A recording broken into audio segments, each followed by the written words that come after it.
Good morning. I'm Tabitha Hassell with Tabs on Tap. Good morning. Happy Friday. I'm surprised I don't have Carl in the comment line already. He usually beats me here, but I'm early today. I trying to get the ball rolling this morning. I don't know about you guys. I was up all night long, literally all night long. I have a cold. You can probably tell I'm probably more congested than I was yesterday. I thought I was kind of at the downside of this cold, but I feel like I'm still climbing that battle. So we'll see what happens. I don't have too much. I feel like I have a voice, but my throat is so sore. It's so hard to talk. And I'm sure I'll be coughing through the whole show. Good morning, Carl. I was wondering where you were. I have to say, good morning, Rob. I really miss starting out the show with my little video. I think that it just kind of adds a little fun context to the show at the beginning. But I've been getting in so much trouble with Facebook that I haven't been playing those videos at the beginning. So when I go live, I'm not used to it just being me. It takes me a couple seconds to get the flow going and to make sure that we're actually live. Got a lot to talk about today that never fails.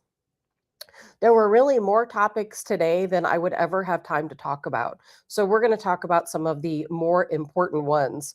And I've got a whole list of things today. In fact, we're going to talk. And it's kind of funny. I never take notes for the show, but I thought about it this morning. I got my little pad out and my little pen. And I started to write a couple notes down, and my pen didn't have any ink in it. So we're just going to wing it like we always do. Good morning, Karen. Good morning, Linda. Some of the things I want to talk about today, obviously, not right now, but a little bit later in the show, we're going to talk about the latest in the Nancy Guthrie case. How can we not? It's literally the biggest news headline that's taking place right now. Some say a distraction. I just think that it's criminal cases get the public interest anyway.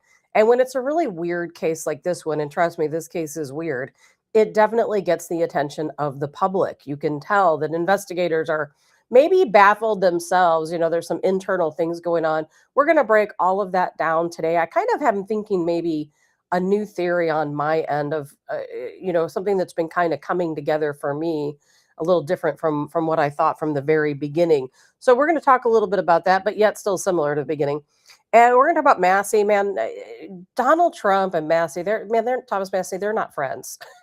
Bondi, Massie, not friends. And I've said many times on the show before that I've always liked Thomas Massie. I don't know why people don't like him. I don't know why Donald Trump doesn't like him.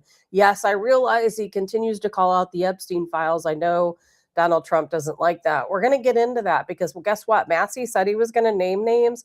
He's naming names, and there's already some repercussions over that.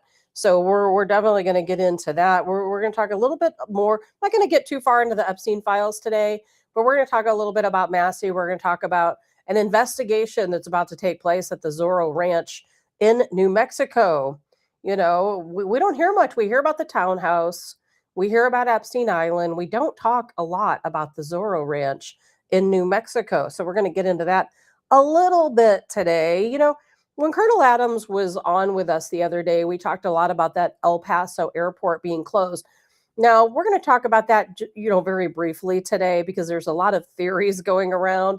Now, that doesn't really account for the fact that maybe they had a closure at New Orleans and at Santa Teresa, but apparently those other two airports were only closed for a very short amount of time, whereas El Paso was a little bit longer. It was closed for a total of 8 hours.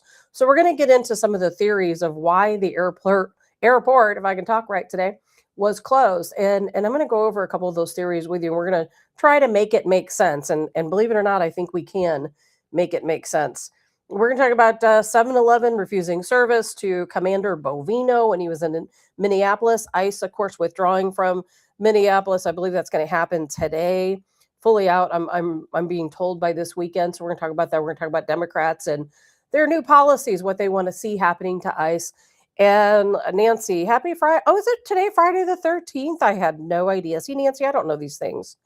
You know what? It's kind of funny. In my life, revolves around usually work, news, family stuff, and that's about it. If all these little nuances totally skip right past me.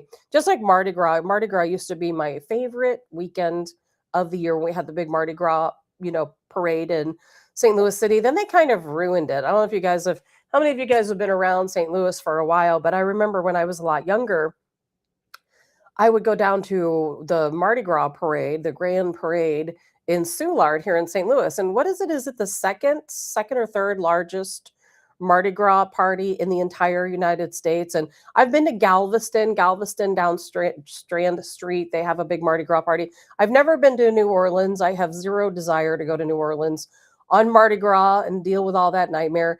But back in the day, St. Louis was so much fun. You'd go to Mardi Gras and the streets would be packed. I mean, absolutely packed. We'd be running around down there on Russell Street. And I mean, it was crazy. And in fact, it was so crazy. I can remember them trying to get everybody out to go home and they'd start throwing out some tear gas to get people to go. Not, well, maybe it wasn't tear gas. I don't remember what it was. Smoke bombs. I don't really recall. But they were throwing some stuff out to kind of get the crowd to disperse and leave and go home. And back then, you'd see the girls hanging off the balconies, earning their beads. I'll just leave it at that, earning their beads. And it was fun, it was just some debauchery, but it was a lot of fun. And then they took all the fun away. They restricted everyone from doing literally everything. That's how the world is these days, right? They take all the fun out of it. Now, there's still a lot of people that go down, but mostly people go to tents these days. There's not as much interaction in the street. Back then, there were tents, but we didn't go to the tents quite as much. Lori, Soulard was so much fun. It was, Lori. What happened? Why did they do that to us? And Carl says it's about time. All of his properties, it has never been searched. And Carl, just for you today, we're going to talk about preparations as well. I can't forget that. We're going to talk about some preparations. We're going to talk about that here momentarily. Carl says El Paso is probably one of the most important things going on, but probably not why people think. I don't know, Carl.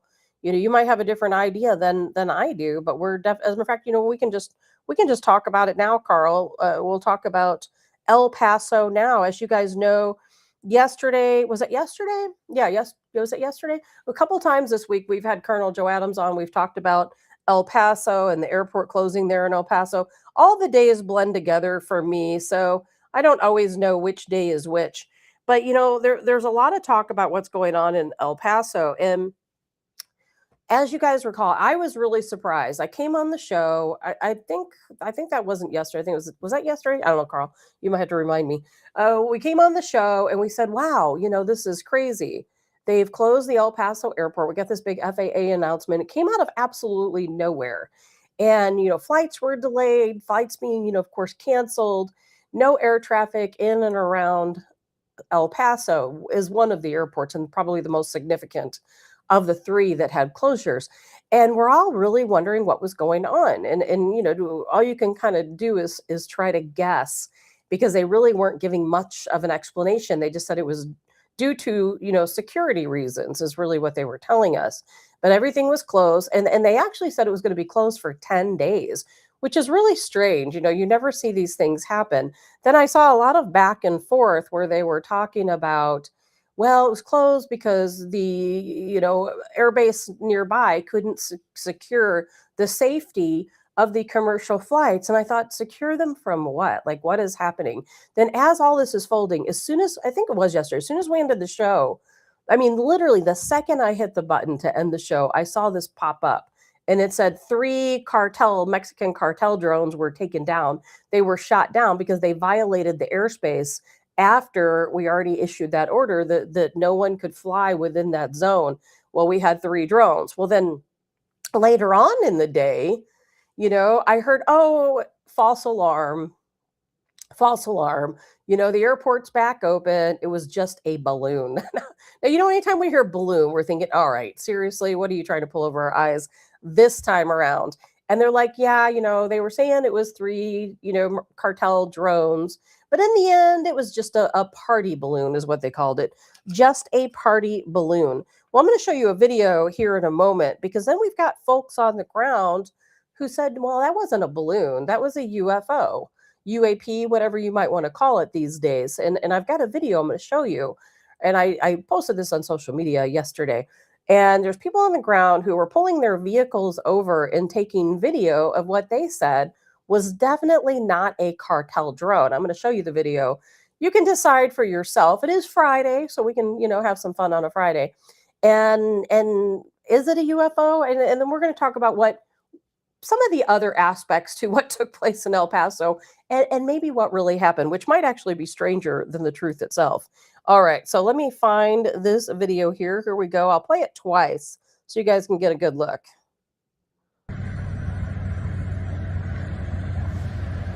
That's crazy. So I actually had to pull to the side of the road, see if I could get a good shot of this. You can barely see it, looks like a dot here, but it's actually huge.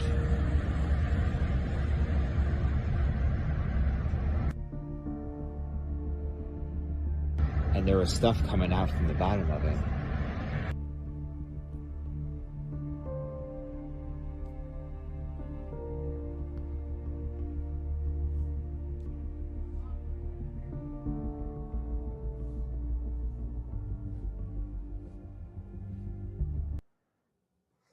Okay, I'm gonna play it one more time. That's crazy. So I actually had to pull to the side of the road, see if I could get a good shot of this. You can barely see it, looks like a dot here, but it's actually huge.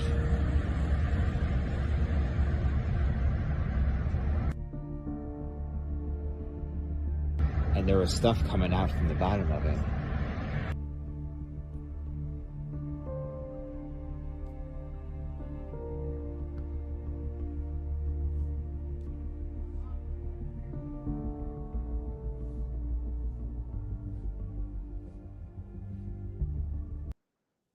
Okay, so let's get down to a couple things here.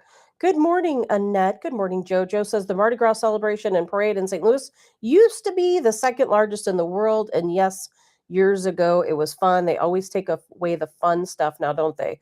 Michelle, good morning to you. So you watched the video again. We were told by the FAA all of a sudden made this announcement. We know there's video out there. You can go look at it and listen to it where you hear the controllers in the tower, they're baffled. They're like, okay, so we're just supposed to put everything down and walk away. We're going to be shut down for the next 10 days. There was no warning whatsoever. And you could go out and read all the stories from the folks who were completely baffled at that time. Now, you have to remember that the El Paso airport there is right next to Fort Bliss.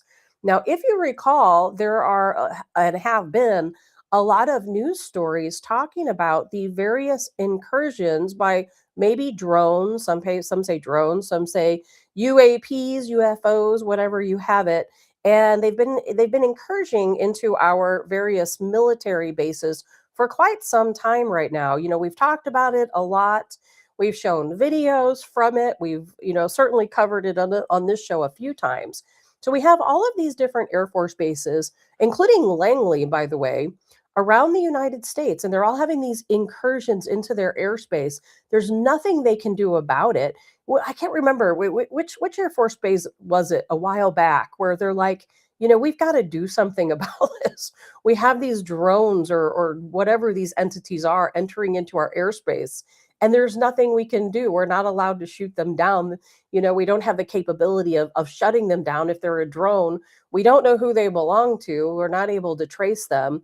Well, what a lot of people are saying is that finally Fort Bliss has had enough of whatever these objects are that are incursioning into their area. And they finally said, hey, we've got to do something about it. It's becoming more frequent. And we've got to figure out how to deal with this problem. But while they figure out how to deal with this problem, they cannot assure that the commercial flights coming in and out of this El Paso airport are going to be safe. And that's where that safety concern came in. Now, this is all classified. So all we can do is speculate. We don't really know. It's all classified. So we're kind of just guessing what could be the problem. And yeah, Annette, what's the stuff coming out the bottom? I have not heard anyone at all talk about what that stuff might be. I don't know. And we'll probably never know. But I want to make sure I get this accurate because the report, I messaged somebody yesterday. I'm like, what is going on?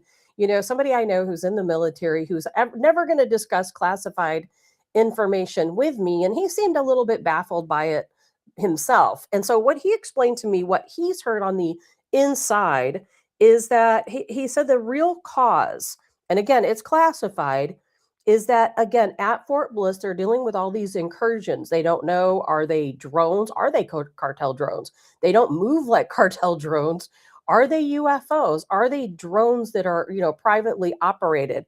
They don't know. And he said they're trying to test out a laser countermeasure system against various unidentified aircraft. So what I was told by somebody I know, somebody I feel like I trust, but they were about as baffled as everybody else, is they believe that Fort Bliss has had enough of whatever is going on, and they were going to test out these laser countermeasures against these various aircraft, whatever they might be.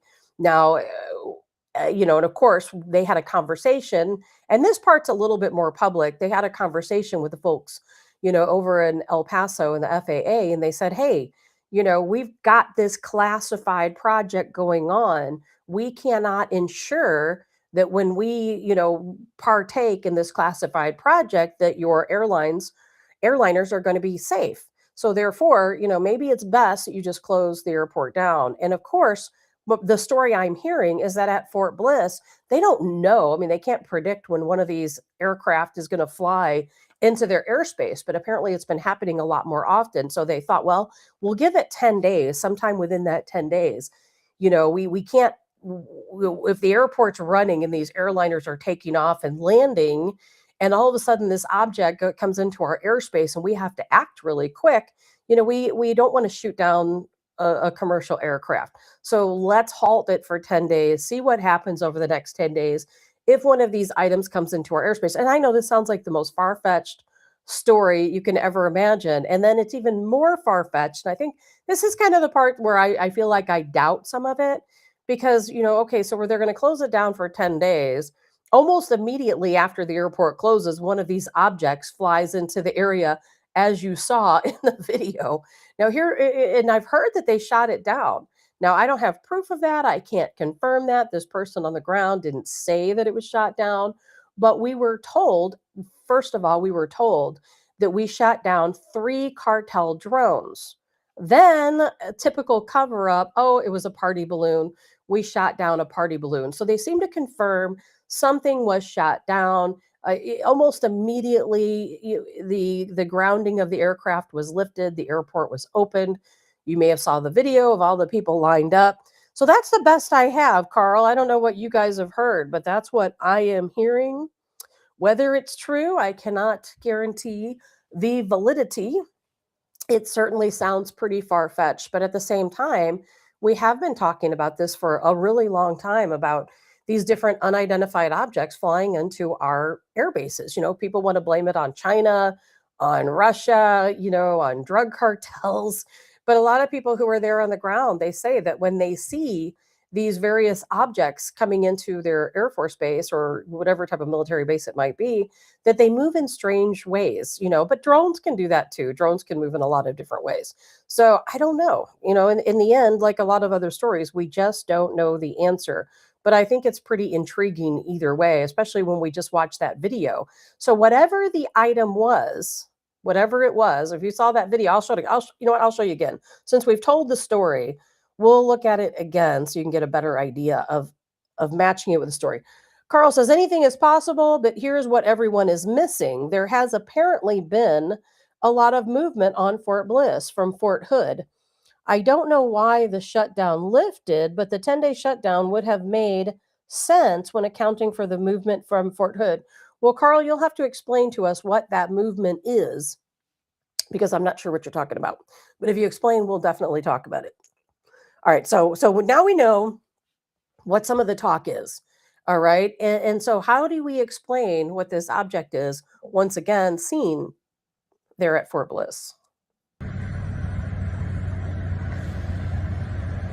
That's crazy. So I actually had to pull to the side of the road, see if I could get a good shot of this. You can barely see it, looks like a dot here, but it's actually huge.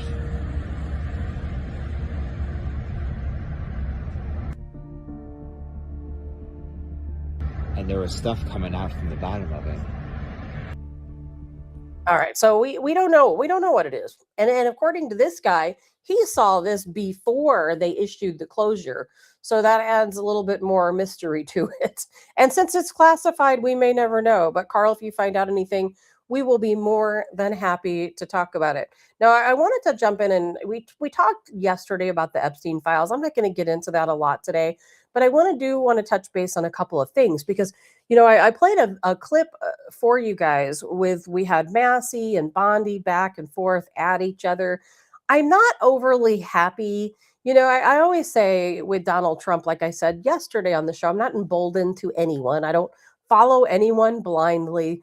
I like 90% of Trump's policies. There's a couple I'm not super happy with, but his rhetoric when it comes to the Epstein files is sometimes I think it's disheartening to a lot of people, and I think a lot of the people who have been big Trump supporters, and I know a couple of them, have really moved away from him over his statements over the Epstein files. Then you have the flip side where there are other people who say, well, he does this on purpose. He's intentionally calling the files a hoax so that Democrats will want the files released. A lot of people think that because Trump was seemingly trying to block the files from being released, that Democrats hung themselves by saying, no, open the files, open the files. We want to see what's in the Epstein files, just literally because Trump said, don't do it. And I can see the truth in that too. I don't know what the real answer is. Of course, I'm not that far on the inside to know what the real truth is. But what I do know, like it or not, Massie said he's going to name names, and he is naming. He is naming names. I don't know if you guys recall.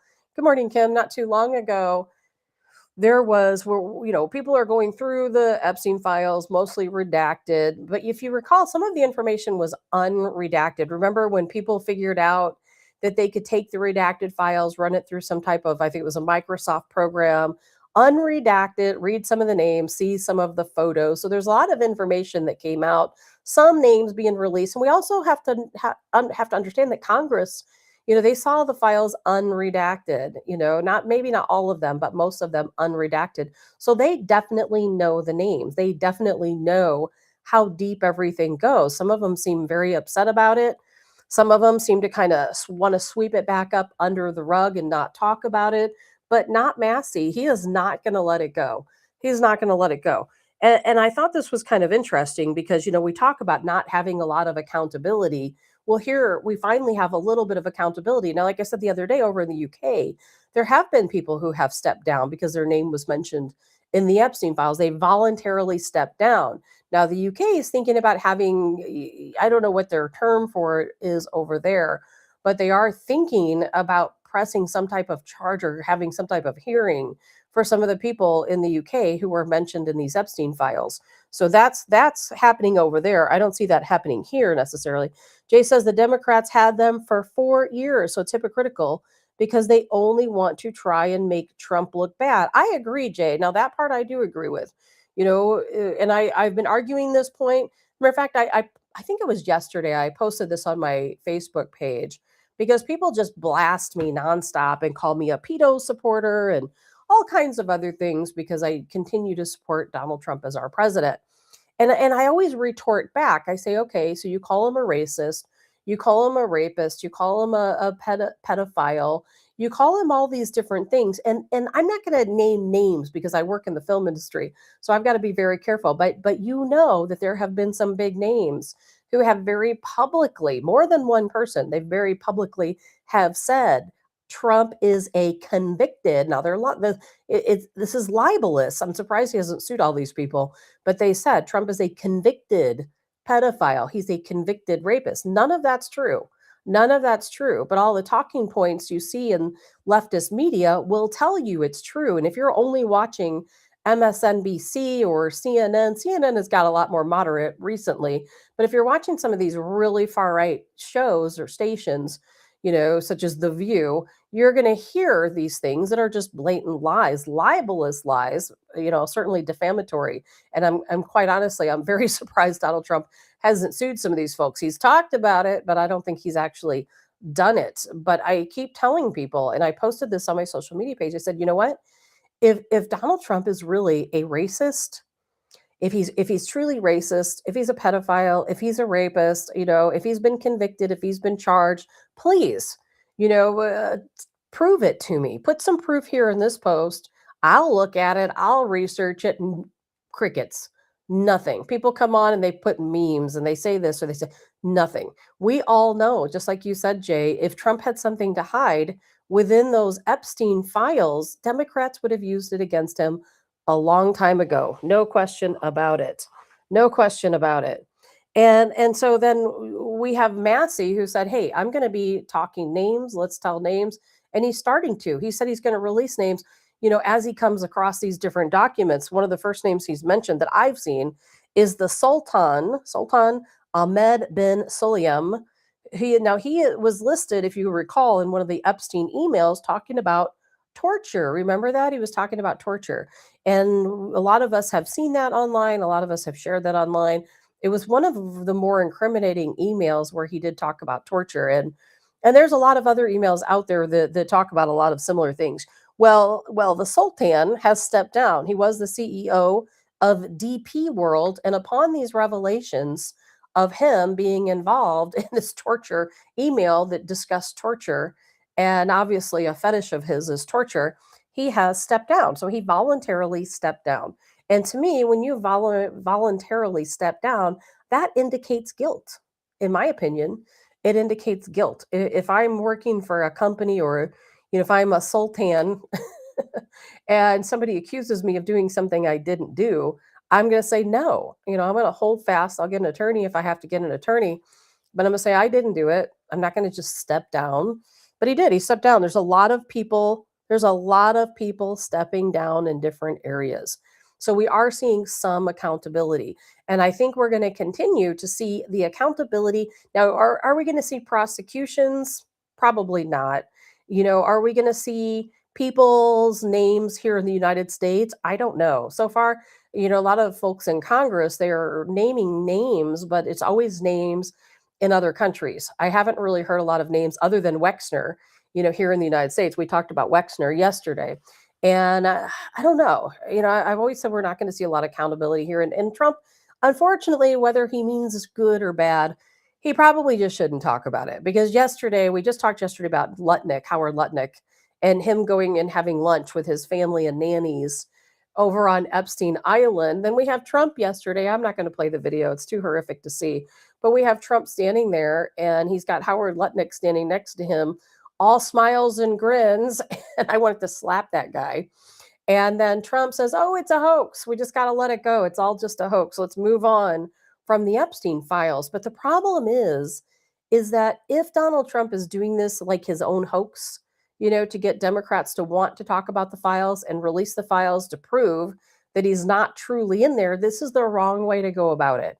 It's just the wrong way. And I understand he's playing chess, I guess. Maybe I'm playing checkers, but I do think it's the wrong way around it. And I think he's losing a lot of support because of it. Because when it comes to the Epstein files, it may be a hoax that Democrats are portraying him as being someone who was complicit in the trafficking of these girls and women, and potentially the abuse and homicide. I mean, homicide's a big word that's been coming up lately, torture, a lot of other horrific things, especially if you go in and you look at some of the artwork that's been released that was in those files. It's pretty horrific. And of course he doesn't want his name associated with it. And I don't think his name is associated with it. However, when you stand in front of a camera and you say it's all a hoax, people take it the wrong way, or maybe they take it the right way, because, these are real victims. These are real perpetrators, and that part's not a hoax. So I think he needs to be very careful with his wording. And that's okay, Carl. We will circle back around to that here in about 2 seconds. And Dan says there is nothing more dangerously unfair than the presumption of guilt by association for anyone, so much as mentioned in the Epstein files. And that's also true, Dan. There's a lot of names mentioned in the Epstein files. I talked about Hakeem Jeffries yesterday. There's photos of Hakeem Jeffries with Epstein. We know he asked for money. I don't think Hakeem Jeffries is involved. I don't think I don't like him. I definitely don't like him, but I don't think he's involved in trafficking of young girls and women, but it is guilt by association. He's sitting there next to him at a table. He asked him for money after, he was already listed as a convicted pedophile. So, take it for what you want, of course, but yeah, there's a lot of guilt by association. I mean, this is St. Louis. I know some people in St. Louis who've done some pretty crazy and bad things, and I might be in the same room as them. We might be at the same restaurant or the same bar or the same event. I may know who they are. I may casually say, they, have some type of conversation, but I'm not going to their home. They're not coming to my home. We're not calling each other, texting each other, making plans to hang out together. And I think that's the difference. Epstein, if you go to Palm Beach, Palm Beach Island is pretty small. I've spent quite a bit of time there, and Jeffrey Epstein, and of course Donald Trump spent a lot of time in Palm Beach Island as well. There's only so many places to go. It's a very small place. There's so many clubs, there's so many restaurants, and everybody goes to the same places. The times I've been there, we established our own little routine, and that's kind of what everybody around there does too. You start at one place, you kind of hop around, and then you all end up at the same place. So that same as any town, right? Same as any town. Now they're talking about the Zorro Ranch. There's a Zorro Ranch that is in New Mexico. I know less about the Zorro Ranch than I do any of the others. You don't hear about a lot of the activity, the trafficking taking place at the Zorro Ranch. But here's where things are starting to get a little bit wild, because a lot of people keep thinking about, okay, well, we know that torture occurred. We know that homicide occurred, or at least that's what's being talked about in these emails. And allegedly, these are some very serious implications against some people, enough to make some people step down from their jobs, apparently. But we're hearing that maybe some of the really bad stuff actually happened at the Zorro Ranch, not at the townhouse, not at the Epstein Island, but at the Zorro Ranch. And now I have personally never been there. I've actually only driven through New Mexico once, many, many years ago. And what I'm hearing is that, and I've known this for quite some time, that the Zorro Ranch is very heavily protected. If you drive anywhere near it, it's a lot like Area 51. They've got cameras everywhere. If you approach it, there's guards that will come out and have a talk with you and tell you to leave. And they don't mess around over there. And apparently, there's a lot of people taking notice of exactly how secure that facility is. And it is a facility, it's a home, but it operates more like a facility. And I'm hearing that a lot of the really bad activity possibly happened at the Zorro Ranch. And so yesterday, well, I actually read this morning, but the New Mexico State Land Commissioner, now he's calling for an investigation into allegations that children's bodies are buried at Epstein's Zorro Ranch. Now, this isn't conspiracy. It's not fake news. This is real. So the land commissioner is calling for an investigation. They want to go to the Zorro Ranch and dig it up and look for the bodies of children. So there's enough information out there for them to believe that children have been killed and are now buried, at this Zorro Ranch. So it'll be a very interesting situation to see unfold. And whether or not that's the case, I don't know. I think for me, I guess all these years I've heard of the Epstein files, I always just pictured it in my head, where Epstein's out there and he's got these co-conspirators and they're all bringing him girls, sometimes very young girls. And I was thinking maybe like 13. I wasn't thinking 10 or 2 or any of these other years. And I kind of had it in my head that, he's a guy, he's a perverted guy, he's got a thing for young girls. He hangs out with a lot of, big names who also have a thing, for younger women. And even though that's wrong and it's clearly criminal and an abusive situation, I didn't really think it went anything beyond that. And now, as time has gone on, the past couple of years, I keep hearing the horror stories of some of the things that have happened, at the Zorro Ranch and the townhouse and the island. And I have to say, it was kind of incredulous to the point where I had a hard time wrapping my head around it. And I kept thinking, well, that can't be true. That just can't be true. There's no way this guy has been getting away with this for all these years, And then now I think really it's just been the last maybe 6 months I've kind of come to the realization that some of these things have actually happened. And as hard as it is to think about it, and kind of like the Satanism amongst musicians and other famous folks, it's been really hard for me to wrap my head around. And I keep thinking that can't be true. It can't be true. It's got to be conspiracy. But then you see enough proof that it is true, and you think, gosh, I would have never in a million years thought that this stuff could be happening right here in the United States. But yet, guess what? Maybe it is. Maybe it is. And when we hear a little bit more about the Zorro Ranch, I'll bring it up. I don't plan on talking about the Epstein case a lot. As we hear more information, we'll talk about if there's any other names mentioned. We'll certainly bring that up, because we're all looking for accountability. We're not going to just let it go and sweep it under the rug. These victims, deserve their day in court, quite honestly. But here's an interesting twist. I almost forgot about this. Have you seen the atmospheric change when it comes to the Epstein files? I have noticed that. I'm not going to throw anybody under the bus yet today, but I have noticed that there were a couple people, Congress people, who were really fighting for the victims. Now all of a sudden they've kind of changed their tune, and they're starting to say, and if you haven't already heard it, you will hear it more soon, because it seems to be the new trending thing to say, is that these trafficking victims aren't really victims. That in fact they participated willingly. They were, yes, women that were being trafficked by Epstein, but yet at the same time, they were getting paid by him, they were getting drugs from him, and they were bringing other women, other young girls into the mix. So they're like, well, we can't really call them victims because they willingly participated. So it is a fine line, isn't it? It is a fine line if you willingly participate because you're getting paid. And I do believe, now we're not talking about the children, we're talking about the, you know, some of the teens and of course the adults that were paid for their services. There's plenty of accountability in that system, in the emails that say, well, and even in victim statements that say, well, he paid me. I left school early, I went to the townhouse, and I went into the massage room. Some things happened. He gave me $500. I was on my way out. My parents didn't have a lot of money. So yeah, I went back the next week and he paid me another $500. To me, that's still victimization. I don't know what you guys think, but to me, that is still victimization. And Carl says it's thousands of acres, low chance of finding anything after so many years. I don't know, Carl. They've got a lot of sonar and different equipment that they can use to search. You see them doing that.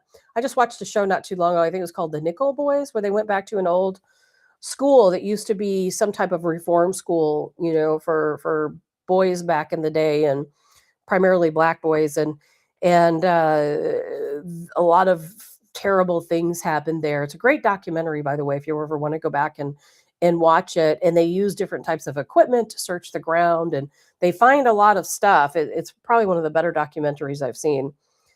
And let's see here.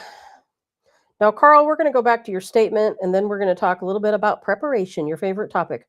Carl says Fort Hood is a base for 3 armored corps and the 1st Cavalry Division, providing essential deployment of troops and artillery. Fort Bliss supports joint operations by providing a strategic deployment platform that enables rapid and efficient unit deployment. Total speculation on my part, but put that together with the situation in Iran. Maybe, but Carl, would they have to close down the airport in... Oh, I see what you're saying. So are you trying to say that they closed the El Paso airspace because they were maybe expecting a hit from Iran? I'm not really sure. I don't know. You will have to explain, because I don't understand. But either way, we'll get back to that. We'll be keeping an eye on it and see if we can get some more information. And Dan says the whole premise of statutory rape is that minors cannot give informed consent. 100%, Dan, 100%. And that's why I say they are victims. I don't care how these Congress people have changed their tune.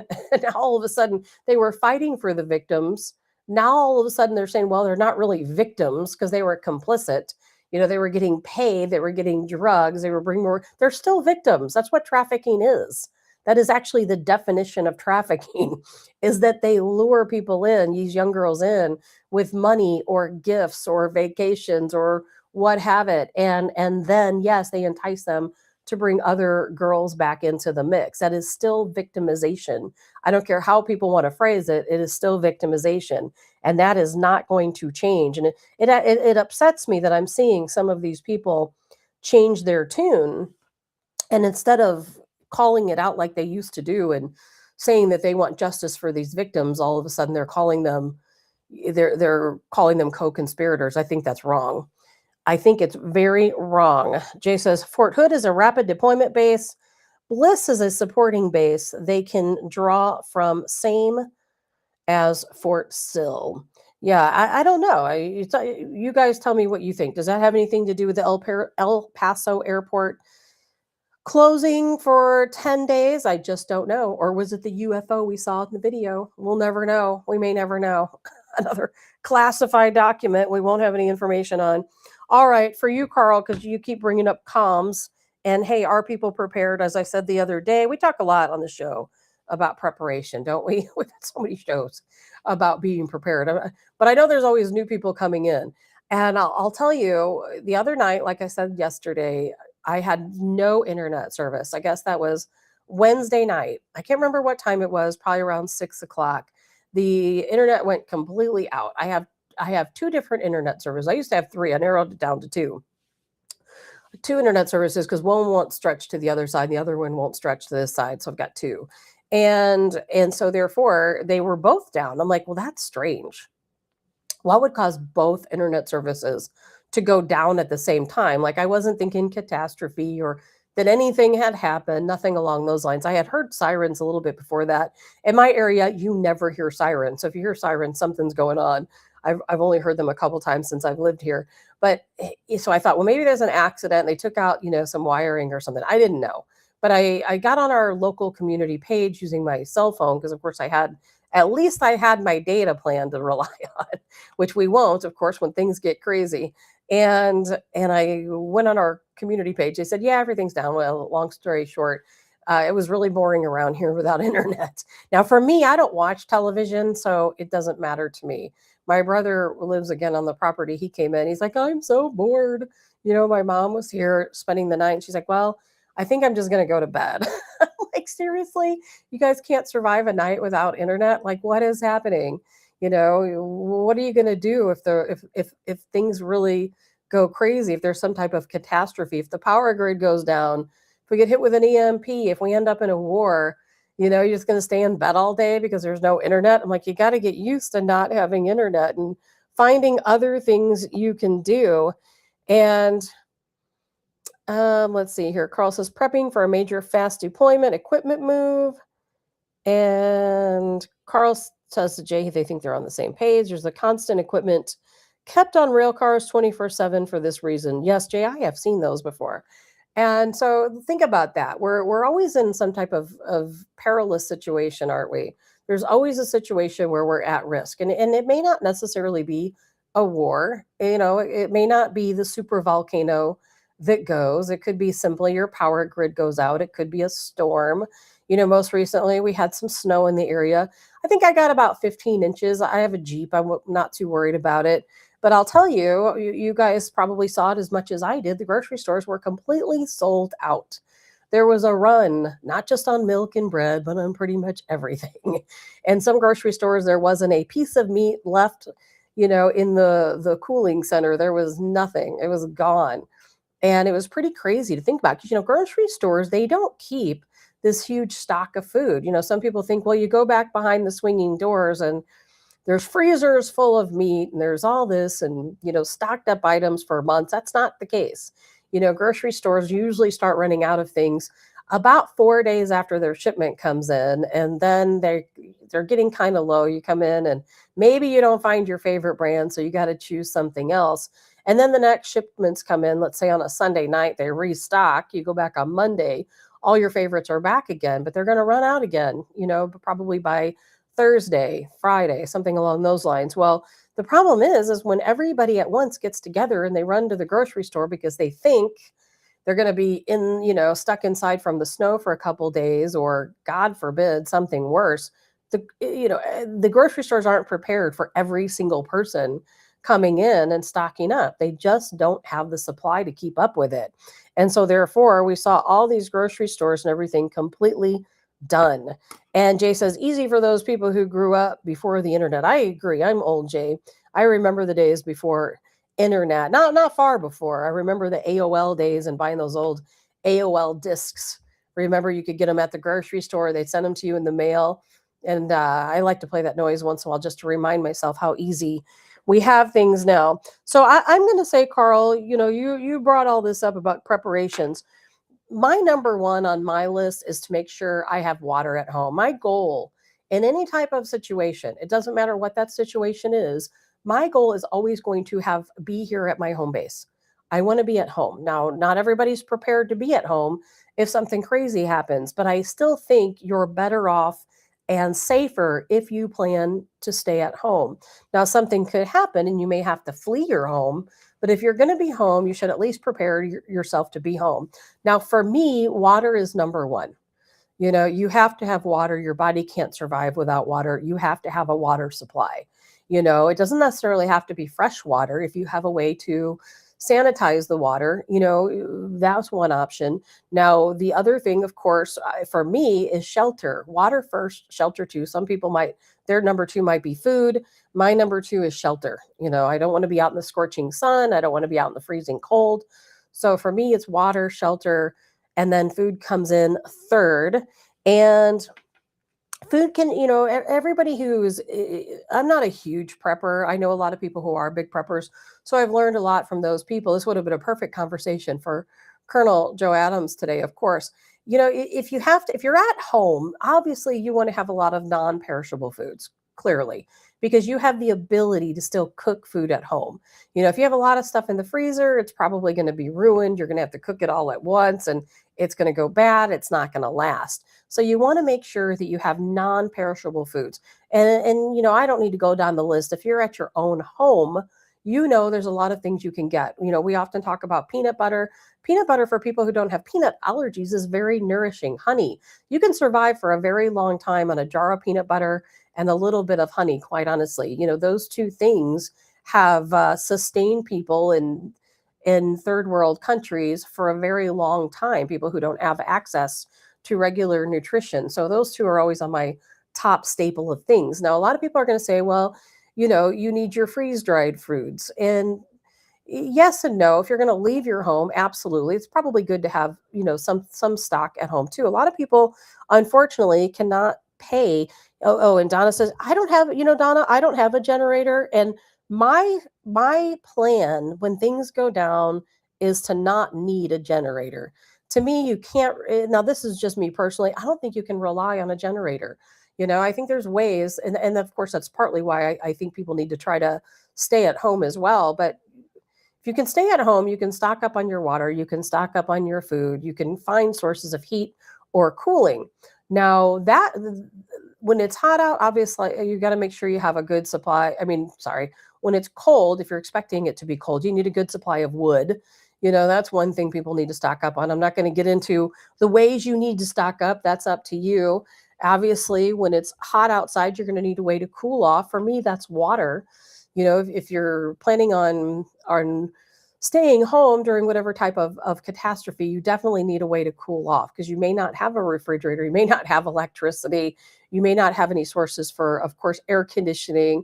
Now, for me personally, and part of the reason why I chose this home is because it has a stream. It has a fresh stream of cool water. There's a spring right out back. There's a spring-fed creek.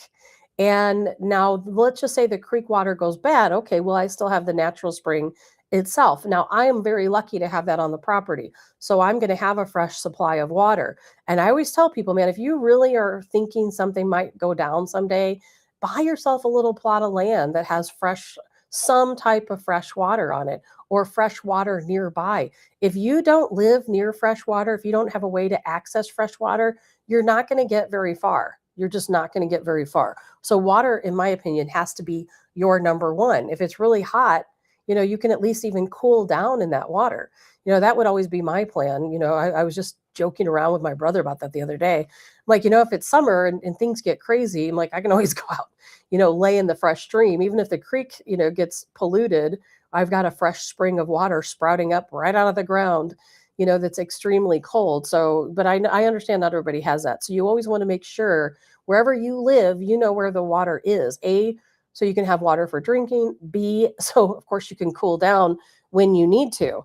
And for me, Donna, the reason why I don't have a generator is I think it's too much work. You have solar power generators, you have, of course, gas power generators. If something really gets crazy, the last thing I want to do is have to worry about getting gasoline for my generators. You can buy and store gasoline. I don't really want to do that, to maybe for the vehicle in case I have to make an escape, but I don't want to have to rely on the generator. So for me personally, I have spent a lot of time and energy making sure that I can cook outdoors. As a matter of fact, I haven't done it yet, but I think this year I'm going to buy a wood burning stove to put outside. That is the one thing that I don't have. But I have a unit for smoking. I have, of course, a grill that I could use to burn wood and different things for cooking. I have, I have a huge collection of cast iron pans because obviously you don't want to use your typical kitchen pot or pan to take outside and cook over an open fire. So you need to make sure that you have the ability to cook over an open fire. If you're stuck at your home, which hopefully that's where you will be and where you'll make your way to, is you want to be able to cook your food. And that way, you don't have to rely, of course, if you have your cast iron pans, you don't have to rely on using this Teflon or, some of that stuff is toxic and dangerous. I use cast iron pretty much all the time anyway when I can. And so I have a whole setup outside. If things go down and I've got food to cook, I'm going to be cooking it outside. I'm going to have my fire outside. I've got my firewood. I'm not worried about electricity. There's nothing I need electricity for. I have survived many years before cell phones came out. I will survive many years without them. But I do have one of those wind up radios, where you can communicate if you really have to. Because trust me, if anything really goes crazy, you're probably not going to have cell phone communication available anyway. Jay says loud generators draw attention. Jay, I hadn't even thought about that. I just kind of told myself that to just prepare myself and not even worry about a generator. Donna says the whole house generators are quiet and run off propane if the electric goes out. Yeah, if you have a supply of propane, for me personally, I wouldn't want to use those resources or count on those resources. I would just prefer to make sure that I have a way to stay warm in the winter, a way to stay cool in the summer, have enough food stocked up, non-perishable food, MREs, and so on to carry me on. And my family, and like Colonel Joe Adams, he's not here to talk about it. I'm just going to say it for him and your neighbors. now, outside of, having your shelter, having your food, having your water supply, being able to cook outdoors, keeping yourself warm, keeping yourself cool, you also have to worry about protection. And to me, the number one, now Colonel Adams, if he was here, we would have a good conversation on this, and maybe we'll talk about it again another day soon. We have talked about it many times in the past, but protection is also number one, because what do you think is going to happen when other people start running out of resources? You might be prepared, but I can guarantee you 90% of the people in your community are not prepared. And so I think that people need to have a plan. Me personally, again, I feel very lucky for this, is two of my neighbors are retired state troopers, and they have the same way of thinking that I do. If anything goes down, we're going to be banding together and we're going to protect our own area.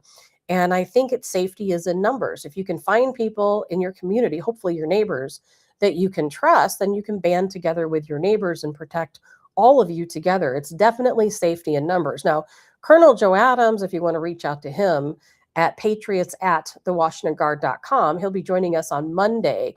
But I know that Colonel Joe Adams, if you're in Missouri, if you're near Franklin County, Missouri, they have a great plan, and not everybody can do that. I live 2.5 hours away from Colonel Adams. So, could I take my chances and get those 2.5 hours? Maybe, but there's two big bridges between myself and Colonel Adams' complex out there. But he's got the right idea. And that is, again, it's safety in numbers, it's resources in numbers. And he established the Washington Guard militia for a lot of different reasons. But one of those reasons is exactly that, safety in numbers. And he's always told me from day one, and he and I have had a lot of talks about how you prepare for different emergency scenarios. And he has always said, yes, you take care of yourself and your family, but you have to take care of your neighbors too. It is the Christian thing to do. When people show up at your door, at your gate, and they're starving and they don't have anywhere to go, they're scared, you can't just leave them out in the cold stranded, and that's why you have to have a plan of action to where not only you know how to deal with yourself, your family, maybe the neighbors, whoever it is you've brought into your little emergency community, but also the strangers come up that you don't know. You have to have a plan in place ahead of time. When these people come to my home or to my gate, wherever they might be, what am I going to do with them? How am I going to vet them? How am I going to make sure we have enough resources for them? Now, Colonel Adams has I'm not going to get into everything Colonel Adams has because I don't want to give his secrets away. But I know that the group that he has, it's not him himself, but the group that he has, and Carl, you probably know who they are, that they've teamed up with, they have freeze dryers and they have freeze dried enough food. I believe he said last about 7 years. 7 years. And freeze dryers are expensive. You can maybe go online sometimes and get one for about $1,500, $2,000, but they're generally very expensive.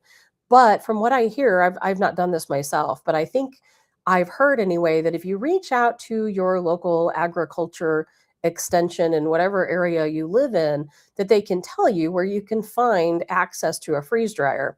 So most communities have a plan where if you want to freeze dry food, you can reach out, you can get the information for somebody that has a freeze dryer, or sometimes some areas and communities have a central, I didn't even know this, by the way, until I looked it up. Some communities have a central freeze dryer that they allow you to use. It costs, you have to pay a fee, but you can go into this extension office and use their freeze dryer and kind of do your own prep.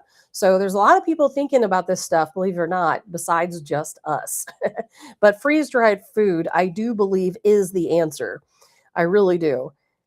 And Pam says, you can hardly trust water anywhere. So many bodies of water are contaminated, especially close to septic tanks. You're right, Pam.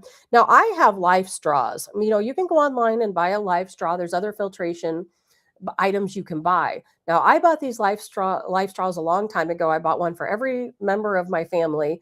And I said, and they all think I'm crazy, no question about it. And I said, hey, hold on to this. Someday you might need it. And it's kind of funny. I don't even know where mine is, but it's here somewhere.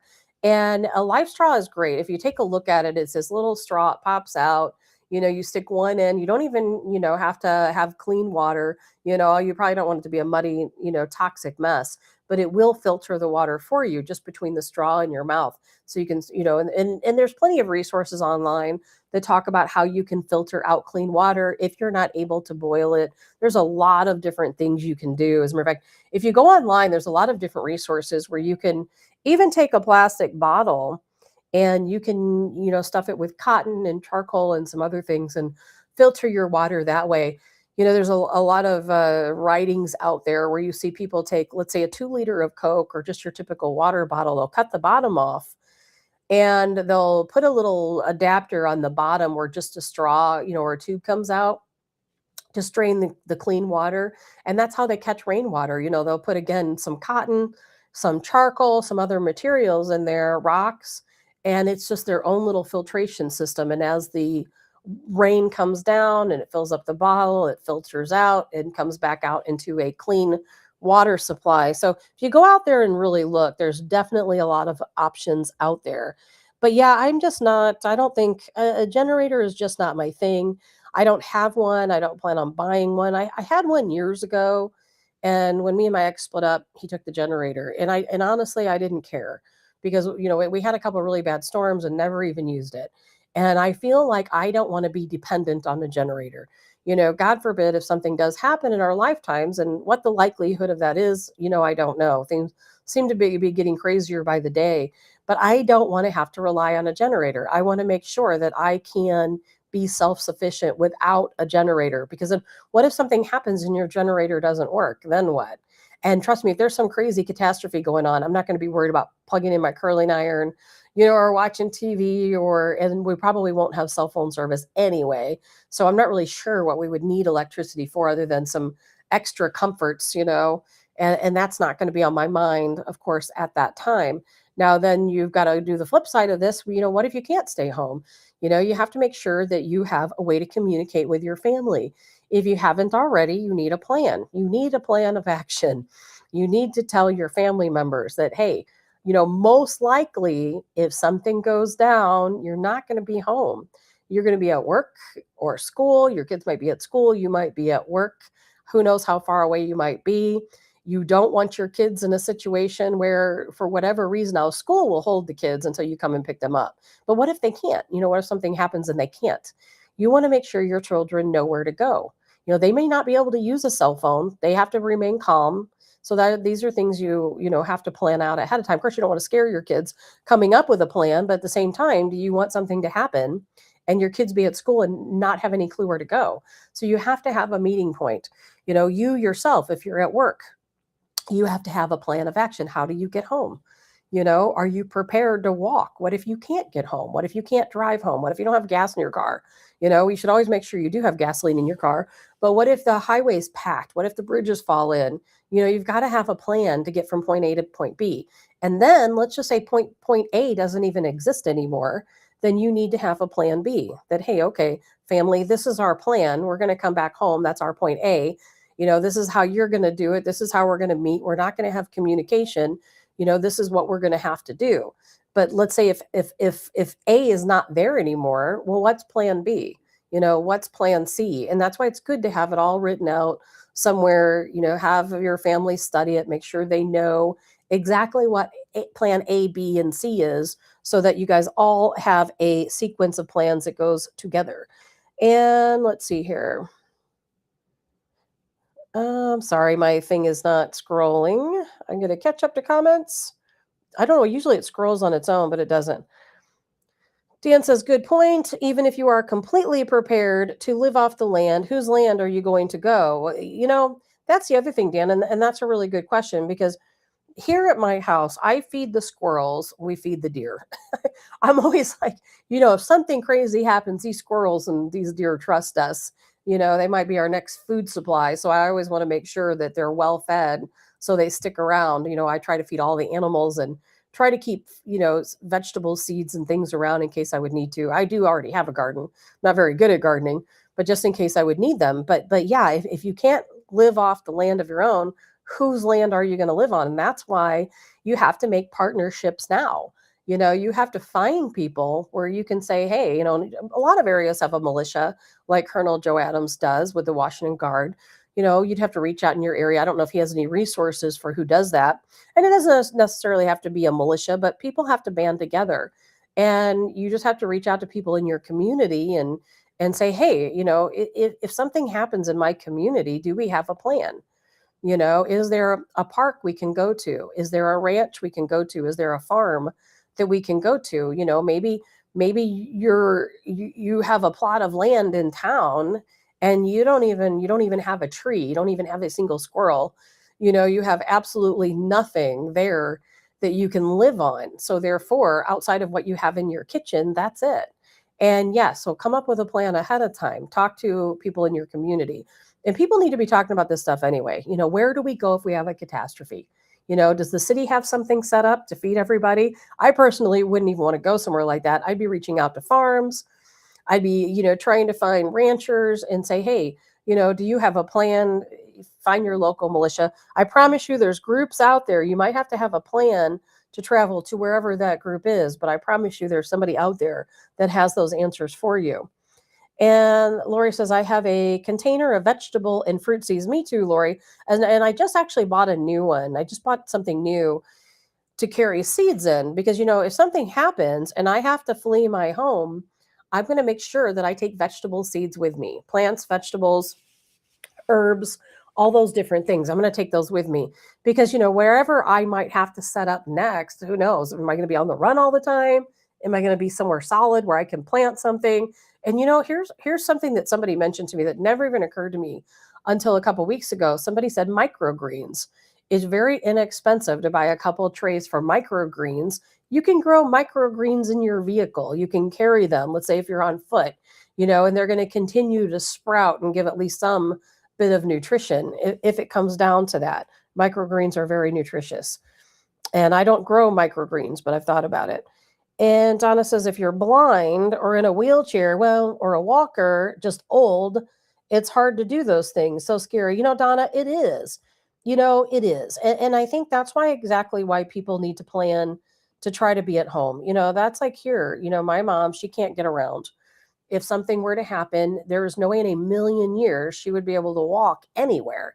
It just would not happen. Now, I have a wheelchair that I could put her in, but that's going to, slow everybody down. And I think you have to make choices in that situation.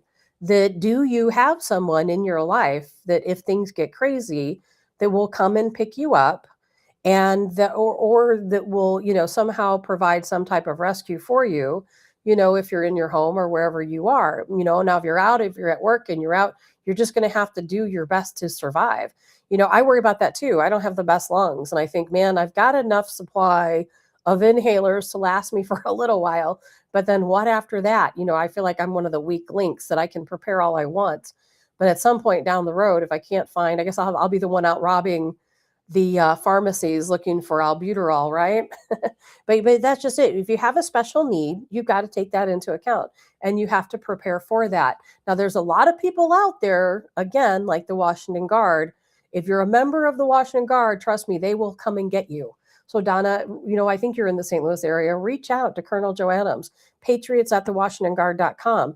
And I promise you, their number one mission when things go down is they're going to come for their members first.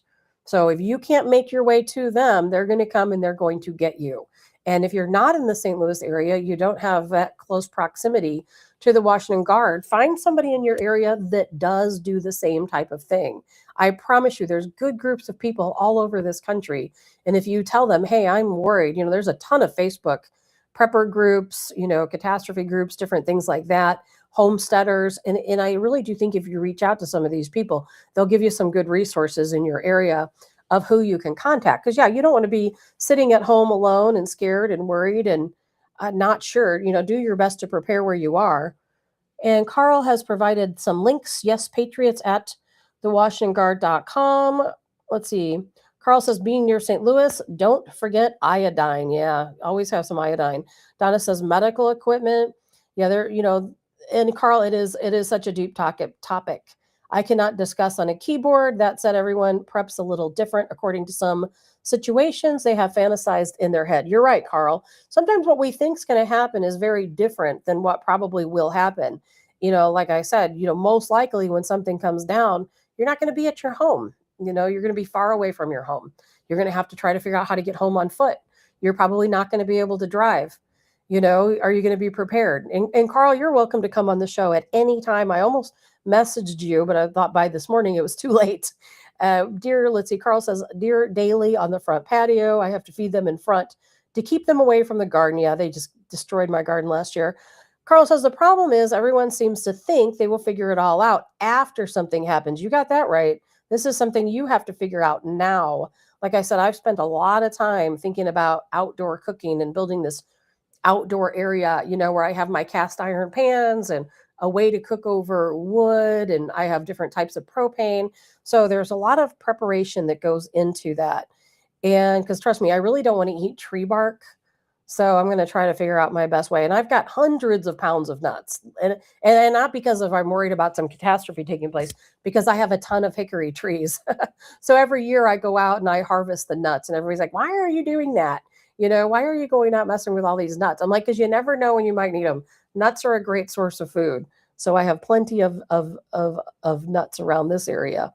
Chickens, also I have chickens. Chickens are the animal that keeps on giving. But again, that's provided I can get home to where I have my nuts stored, where the squirrels are in the trees, the deer's in the wood, and my chickens, of course, are producing eggs and more chickens. But, again, not everybody has those options. Let's see. Jay says, by thinking about it, you're establishing the groundwork and much easier to adjust any plan you have. Yeah, you have to think about it. You have to get a plan together ahead of time, just like Carl said. Jay says you can find pecan trees along the rivers. You can. And, the other thing is, Jay, or anyone, figure out where the parks are near you. A public park. I go and I walk in different parks, and it's not just here in my area. As you guys know, I spent a lot of time in Georgia. When I was there, I would go to all these different parks. Anywhere you go, you're going to find, I know acorns are not the tastiest thing, but there are ways to eat acorns, and acorns are usually abundant depending on what time of year it is. That's the other thing. We'll one day when Carl and Colonel Adams, maybe we'll have them both on at the same time. I I don't want to scare everybody today by talking about winter preparation. What happens if it goes down in the winter? And trust me, our enemy, if they're going to do something to us, it's definitely going to be in the winter time. That they know we're weak and vulnerable in the winter. So we'll talk about that when we have a little more expertise on the show to cover winter preparation. Now, acorns, if you have an acorn tree, they're pretty easy to find. You can crack open an acorn, they're very bitter. You have to cook them numerous times to get all the tannins out, but eventually, you're going to waste a lot of water. Once you rinse and cook them, it is still, it is a supply of food. And technically, you can eat them with some of the tannins. They just won't taste very good. They'll be pretty bad, but you've got your pecans and gosh, I got so many hickory nuts here, your shell bark and shag bark and pig nuts and all of that other stuff. So if you go out to a park, just don't eat anything that you're not sure of. Don't be out picking mushrooms that you don't know what they are. Don't take that chance. Certainly don't eat anything that you're not sure of, berries and so on. I try to set myself up here. I've got tons of berries planted. I've got fruit trees planted, but I might be doing all this in vain because I may not be home or have any way to get home because I do travel for work sometimes. And Jay says acorns are poisonous if not prepared properly. Well, yeah, you got to rinse them a few times, cook them a few times. And trust me, you'll know because if you bite into an acorn prior to it being properly detanninized, if that's a word, you're definitely going to know you're going to spit it out. It's going to be disgusting. It will pucker your whole mouth up. And Donna says, do you take care of everything like that yourself, or do you have help with your chickens and our gardens and such? Donna, I have zero help. I'm a single person. I have no one to help me. Now, my brother lives here on the property. He has no desire to do any of this stuff. Now, there have been times when I've asked him if he would go out and refill the chickens' water. And there's been times when, he'll help me. He's helped me a couple of times with plowing the garden, before I get things started in the spring. But no, because everyone in my family thinks I'm crazy. They have no desire to do any of this stuff, nor do they care. If any catastrophe happens, I guess they think they'd be the first to go and they're not too worried about it. So no, I am all alone in my preparation. But you know what? They will all be the beneficiaries of it, won't they? And so no, and that just goes to show, women, we can do it ourselves if you set your mind to it. You absolutely can do it yourself. No question about it. And so we'll talk more about the preparation another day. Maybe we'll have Colonel Joe Adams and Carl. You can join us, or Jay, whoever wants to pop in. We'll just have a whole group discussion. We'll talk a little bit more about preparing in the winter. But in the meantime, if you're not prepared now for at least a month at home, at least make those preparations if you can. Get some water, get some way to filter some water. Make sure you have some non-perishable items. Make sure your car's fully stocked with, let's say, granola bars and a heat blanket, some different things. Make sure you keep a full tank of gas. We're not under any imminent threat necessarily right now, but you know what? You just never know. Things can change very, very, very quickly. We all know that. It could come out of nowhere and we wouldn't even know. Carl says, if you haven't done anything yet, start buying an extra can or two of soup, veggies. Let's see, every time you go to the store. Yeah, if you plan on being at your home, absolutely so. I have some canned goods at my home, but when I do my stocking up, I try to buy freeze dried items just because I'm always thinking, and it's great to have canned goods at home because, like I said, your goal is to be at home, right? So those canned goods, if you have a manual can opener, are going to potentially save your life.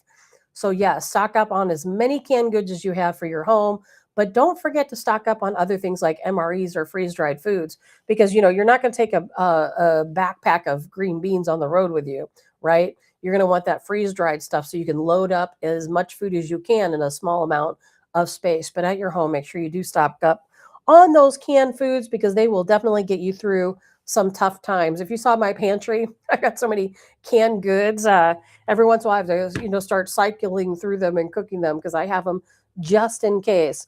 All right, guys, we got lots more to talk about today. Let's see here. I don't want to get too far off track. If you're here in the St. Louis area, we've got the Post Dispatch. I've been a longtime enemy of the Post Dispatch because they are extremely liberal. Have been. Well, they have a new owner. And as a matter of fact, you know what? I think his name is it Richard Hoffman? I can't remember. Dave Hoffman. I've got the article here. And of course, I don't have it pulled up. And let's see here. While we're talking about that, while I'm looking for this, and if I don't find it, it's not that big of a deal, is Steak and Shake. Did you see, remember when Steak and Shake, they decided they were going to use beef tallow, which we thought that was a fantastic thing. Now Steak and Shake has said they're getting rid of their microwaves. They're going to have no microwaves. I think they said by this Saturday or Sunday, they're throwing all of their microwaves out the window. And I was pretty surprised to hear that, but I think that is a fantastic idea. Here we go. I found it. We all need to be throwing our microwaves out the window. Donna says, thanks for bringing that up about the freeze-dried food. I'm going to check our community. Definitely do that, Donna, because we all need to be prepared as much as we possibly can. David Hoffman. I knew I'd get the name right sooner or later. David Hoffman. He is the new owner of the St. Louis Post Dispatch. Now, here's something pretty interesting. And I would love to be able to do this, but it's so hard to do. But his objective, no more left-wing bias. Editorial policy will be in the center. Fair, honest, non-biased journalism. Rebuild nonpartisan credibility. Right news, not narratives. I wish we had more of this. A non-biased news source that just told the news, and that's it. But it's hard to do. It is so hard to do. I have tried and tried. I used to be better at it than I am now, where you just talk about the news, you talk about the issues at hand without adding, your own personal touch to it. But it's become very difficult for me. The more polarized we become as a country and as the world, the more difficult it is to stay in that middle area where you're non-biased. Because, for me, I'm looking around and I see these different reports where, Democrats, as a matter of fact, I'll read the report. I'll read the report to you now, and you'll know exactly what I mean. And this is really hard for me to stay non-biased when it comes to these types of things. We just had a situation that I'm just hearing about. I know that when Commander Bovino was in Minneapolis, which, by the way, ICE is leaving Minneapolis. I said at the beginning of the show, I think they fully expect to withdraw by the end of this weekend. Well, when Bovino was in Minneapolis, at one point he and his team, they went to a 7-Eleven.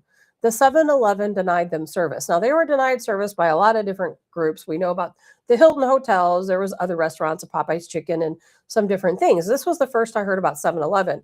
Well, 7-Eleven has, a partnership with the United States government. It's called the Fleet Partnership. And as you probably know, there are some police substations in various 7-Elevens around the country and other places too, Quick Trips and so on. But also they have a partnership where a lot of these federal vehicles will get their gasoline at 7-Eleven. So Donald Trump said, hey, 7-Eleven, we need to sit down and we need to have a talk. If you're going to deny, our federal agents, particularly our Commander Bovino, we're going to have a talk about that partnership. Perhaps we have a partnership with the wrong company. So they're looking at potentially losing billions of dollars, believe it or not, billions of dollars by 7-Eleven by simply denying service to ICE.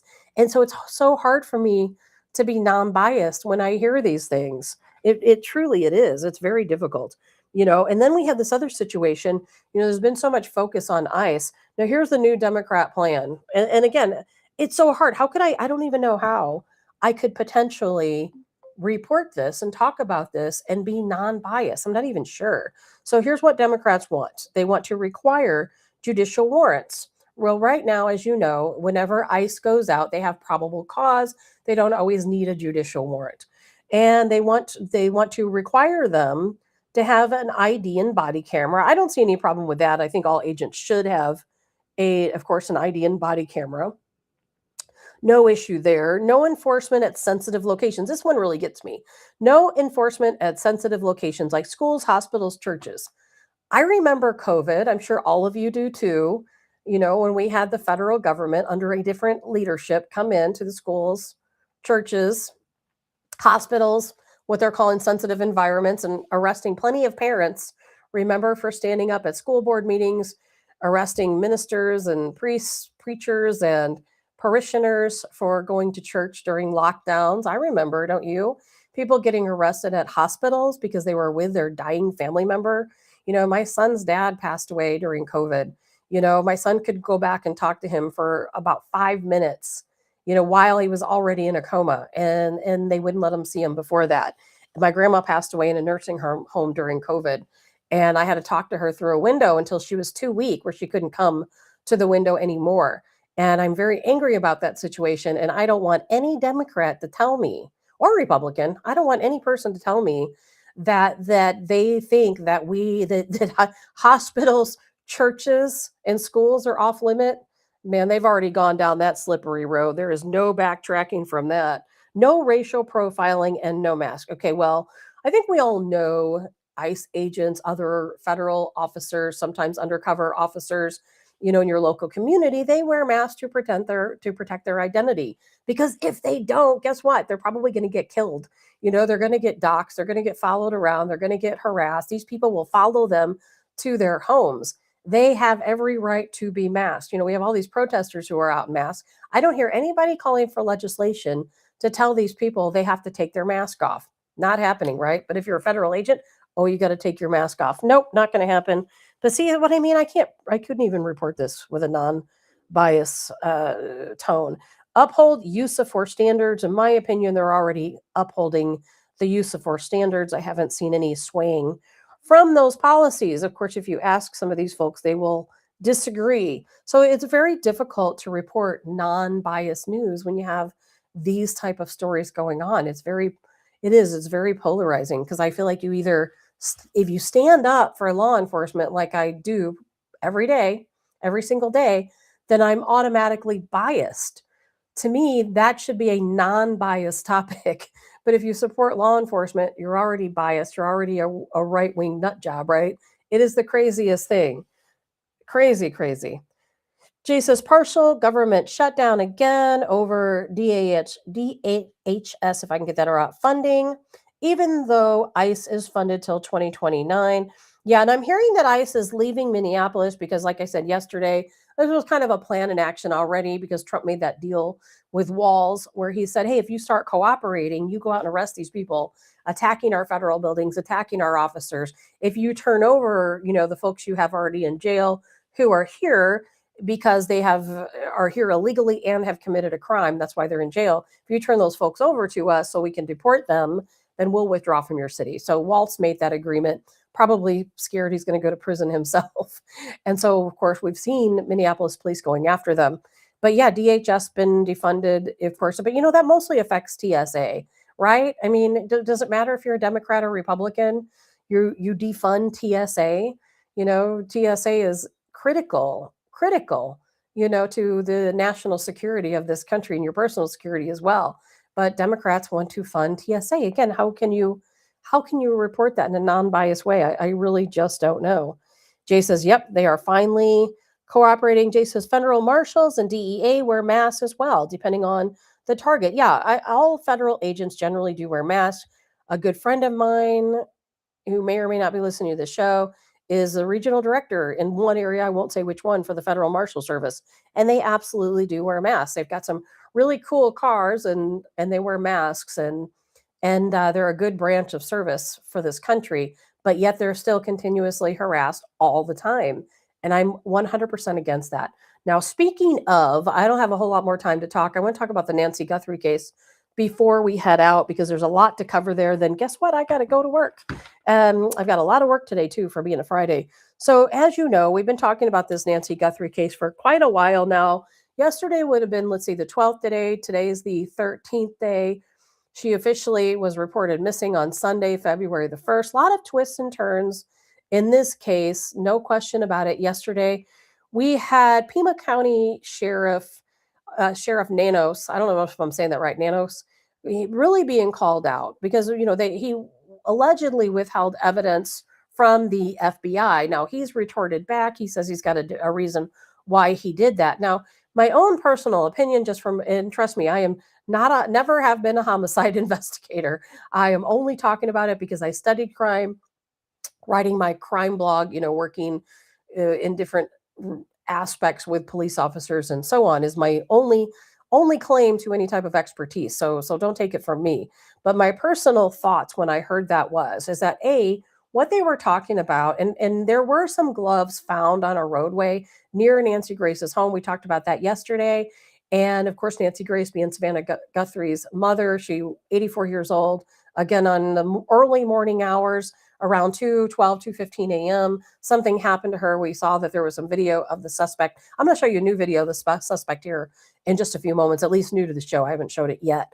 But either way, we saw where they had found some black gloves. Everybody said they're very consistent with what the suspect wore. Well, now they're saying, well, we found a lot of gloves. It was more than 2 gloves. We found multiple gloves. They're probably not related. So they sent those in for DNA analysis. We'll wait and see if that comes back with anything probably not related, which I'm glad, because that makes a lot more sense to me, because I kept thinking, why is this person throwing their gloves out, on this other road where I wouldn't even expect them to be? Well, we find out now that there was actually a glove found inside Nancy's home. If you recall, some of the other conversations we've had about this case is that Nancy was supposed to go to church that morning with some friends at a friend's home. They were going to live stream their church service. Well, she didn't show up. And she did drive during the day, by the way. She didn't drive after dark, but she did drive during the day. So she was expected to drive herself to this friend's house. When she didn't arrive, the friend called her daughter, Annie, and alerted Annie that, hey, something's going on. Your mom's not here. We didn't hear from her. I don't know if they tried to contact her or not. I'm assuming they did, but I'm only assuming. And then Annie and her husband, Tommaso, who only lived 10 miles away from Nancy, got into their vehicle. They drove to Nancy's home. They were the last people to see her. They had just had dinner with her the night before, played some games, dropped her back off at her home at around 9:45 p.m. And so they hadn't heard from her since that time that I'm aware of. Well, they arrive at her home, and they were there for about 6 minutes. They contacted Pima County Sheriff's Office. It's an unincorporated area around Tucson. They come out to her home. They immediately see something, we don't know what that was, blood evidence of some type, and who knows what else, that not disclosed, where they immediately thought something very serious had happened, because they immediately contacted homicide. Homicide investigators came out. We only found out yesterday that they actually found a glove in the home. Now, they must suspect that it belongs to the person that committed this crime, who took Nancy from her home, because they did send it in for DNA analysis. Now, that does not mean that it belongs to the suspect, but they at least probably have reason to believe that it was out of place, not where Nancy would normally keep gloves, and probably looked like what he wore. Now, here's where the battle comes in, is that we're told that the FBI, who does have some jurisdiction here, if it is in fact a kidnapping, which I don't think it is, or if they suspect that Nancy's been taken over state lines or taken into Mexico, certainly makes it the FBI jurisdiction. Or, like in this case, Sheriff Nanos immediately contacted the FBI. He invited them in to work on the case. So they didn't need necessarily a cause to come out. He invited them into the investigation, which happens pretty often.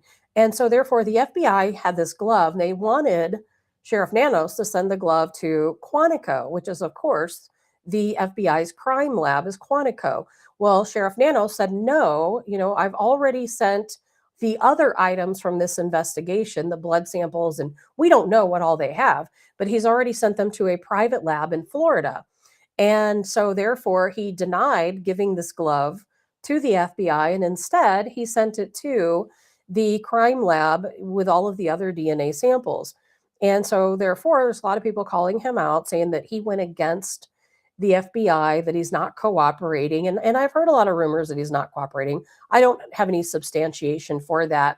Now, this morning I read that Sheriff Nanos came back, and he kind of retorted to that. And he said, no, he goes, that's not how it went down. We're all getting along wonderfully. They understood the situation. They wanted to send this glove off to Quantico. I explained to them, hey, I'm using this private lab in Florida. They already have the marker that we're looking for with DNA. So therefore, anything we send, they're going to be able to compare it to what we've already sent them. So we think that that makes more sense. And according to him, the FBI agreed and said, okay, yeah, I get it. That does make more sense. Now, what it comes down to is the labs, is that, when you're, let's say you're a homicide investigator, and you have some DNA evidence. Now, you can send it to a state lab. If you have the FBI, involved, you can send it to Quantico, or you can send it to a private lab. Now, one thing I have learned through various investigations that I have spoken to investigators about is they've always consistently told me that state labs or labs like Quantico, a federal lab, they're backed up. They're dealing with cases all over in, the state or all over the country. They can't always get to it right away because there's so many priorities. Now, if you use a state if you use a private lab, you're going to pay more, from what we're understanding. And some people are having an issue with this because it is high taxpayer dollars. They've already spent about $200,000, Pima County has, to have this DNA tested at this lab, this private lab in Florida. But one thing about why using a private lab makes more sense to me is you get a much quicker turnaround. Now, you have to prioritize items because it does cost a lot of money. You might say, okay, this is the smoking gun piece of evidence.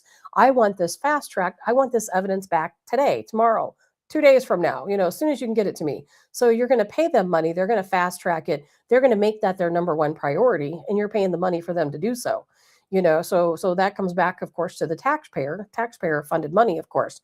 If you send it off to Quantico or a state lab, you might be waiting a couple weeks, maybe a month, who knows? You just don't know how long it's going to take. State lab, your turnaround's usually about 2 to 3 days. So that is, in my feeling, is that's a reasonable explanation why he wanted to be sent to a state-ran lab. Now, there's a lot of people arguing back saying, well, there's only so much DNA, and that's true.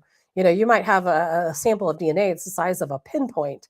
You send it to one lab, and if they use all the DNA sample in that one test, that's it. If their test is inconclusive, if they botch something, then that's it. So some people say, well, Quantico is going to do a better job with that little bit of a DNA sample. A state lab, you might be taking your chances. They may not handle it correctly. And that does happen. There's a case, gosh, I believe it or not, it happened to somebody I didn't know her, somebody I went to high school with many years ago, who was, after I had moved from Chicago, had been murdered. And they only had a tiny bit of DNA. And back then, of course, they didn't have as good of DNA as we do now, different technology. And they had used all of her DNA. They had like one little tiny spot left. And then when they used it, they said that was it. And they never did locate a suspect. Now, all of a sudden, we have all this new technology, but there's no DNA left to use. So her case has, gone unsolved. So I understand trying to do the best with the DNA, making sure it goes to a lab that's going to perform the best. I guess that's a matter of what you think is going to perform the best. And let's see here. Donna says, has anything been stolen for her home? Donna, honestly, we just don't know. We just don't know. We have not heard anything about that. They're not going to tell us everything. I don't know that he had time to steal anything. Yesterday, they updated the timeline. Originally, we were told that at 1:47 a.m., and if you guys recall, I kind of questioned the timeline anyway. We talked about that with Colonel Adams, I think, this past Monday, where people kept saying he had 40 minutes in the house. I'm like, no, how in the world do you figure he has 40 minutes in the house?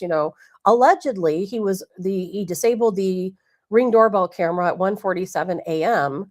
And then at 2:12 a.m., he somehow activated a camera, and at that time they couldn't recover the footage, and they were saying that camera was indoors inside Nancy's house. So I kept saying, okay, so from 1:47 a.m. to 2:12 a.m., he's probably still outside trying to figure out how to break into this house. So by 2:12 a.m., he makes his way in, and by 2:28, when Nancy's pacemaker is disconnected from her Apple device, he's out the door. So that doesn't leave a lot of time. But now the update, the new updated timeline has even tightened it further, because now we find out, I don't know what happened to that 1:47 or what happened at 1:47. I don't know. But now what we know is the footage that we've seen. I played one video. I'm going to play another one here in a minute of the suspect. It actually took place at 2:12 a.m. So right around 2:12, 2:15 a.m., this suspect is at Nancy's front door. Now, it looks like he was out there for a while. There's a couple different videos of him out there. So I don't know how long he was outside of her front door, which is kind of confusing. So maybe he activated it at 1:47, but the video wasn't until 2:12. That's what I'm going to guess. Something happened in between that time. He was just outside, maybe wandering around through that time. Then at 2:12 a.m., we see him on camera. He has not yet entered the home. Sometime after that, he does. We don't know how long it took for him to break into the home. There are so many unanswered questions, of course. But I think something is interesting. I think something's very interesting. And I just saw this morning. Was looking at the second video, and I'm going to play that here for you in a second. To me, this is weird. I don't know if it's weird to you. It is really weird to me. Now, in the first video, which I didn't save to play for you today, but in the first video, you can see that he's up there. He's fumbling around by the doorbell camera. Grabs that sagebrush and holds it in front of the camera, trying to kind of disguise himself, I guess. I don't know. He's kind of a bumbling fool. I'm not really sure what he's doing. And either way, you can see that he's got a light in his mouth. People kept saying, oh, he's got a flashlight in his mouth, or maybe he's got a shiny grill and the light from the doorbell camera is like shining off of it. Now, me personally, I've never seen a doorbell camera that has a light. Maybe there are some that do, but this guy very clearly had a flashlight in his mouth. And people have argued with me and said, no, he didn't. No, he didn't. He's got a shiny grill and there's like a light from the doorbell camera that's shining off that grill in his mouth, which I knew was not true. Now you see the second video. It's very clear he absolutely does have a flashlight in his mouth. Now here's the weird thing. In this video, he's coming from the opposite side of Nancy's home. So he was probably back by her garage, maybe in the back of the house, and he walks back up around to the front. And he's back there again by the doorbell camera. And now this time he ducks down and he kind of walks over towards the door more and not interfering, not interacting with that camera. But what's interesting about this is when he comes around that area, you have to remember it's very dark in this area. There are zero lights. We talked about that HOA rule. They have no lights, so it's very dark. So he knows he's prepared. He's prepared. He's got this flashlight in his mouth. Now, he's rigged this flashlight up in his mouth so he can be hands-free. He's walking, he's kind of bumbling around, steps over onto the pathway, and when he does, I'm just guessing he turns the flashlight on with his tongue or his teeth. I'm not really sure how he's doing it, but he's turning the flashlight on. And this is not a flashlight that protrudes from his mouth. It is small, whatever kind of small flashlight he has. It's like wide and small that's in his mouth. So he turns the flashlight on. He's watching his feet so he doesn't trip. And then it powers back off. But his hands are to his side. So in his mouth, and it is for sure a flashlight. I've watched this video a few times, no question about it. It is a flashlight in his mouth. He turns the flashlight on to watch his footing. He turns it back off, hands free. He is prepared. He knows that he wants to use this flashlight in his mouth, hands free. I'm going to show you the video, then you can see it for yourself. And Donna says TMZ has 2 letters from someone that says they will reveal who took her in exchange for 1 Bitcoin. Donna, we talked about that on the show yesterday. I think that's a bunch of BS. I really do. I think all of now this is just my opinion. I think all of those letters coming in to TMZ, I really think it's all just a hoax. I do not think that maybe this person knows, but now the reward is up to $100,000 now. Yesterday it was only at 50,000. The price of Bitcoin was 66,000. So that's probably why he had that plan, or whoever it was had that plan. Now today is a different story. It's 100,000. So if this person truly has a tip, they'd be better off, turning their tip in and getting it. But it could be true. Somebody knows who this is. Now, I do think whoever's writing those ransom notes is absolutely a hoax or a distraction. I do not think this is a kidnapping for ransom. I never did from day one, and I still don't. And I'm leaning more towards the theory, quite honestly, that this guy is maybe a burglar. And somehow, I don't know. I know a lot of theories circle around Annie and her husband, and I'm going to explain why these 2 theories can work together. I really do think maybe this guy is a burglar of some type, and he's probably been in the area a while. There was a neighbor of Nancy's yesterday who said she had seen a guy in a mask in her backyard. I don't know how long prior, but we have investigators now asking neighbors. Originally, they said on November or January the 11th, if they had any footage of January the 11th, or if they had any footage of January 31st in the morning between, I can't remember, maybe 9 a.m. and 11 a.m. on Saturday morning. Because that morning they saw on the 31st, they saw a suspicious vehicle at 10 a.m. And then on January the 11th, I think personally, this is only my theory, that they saw the same guy in a different outfit on Nancy's camera on the night of January the 11th.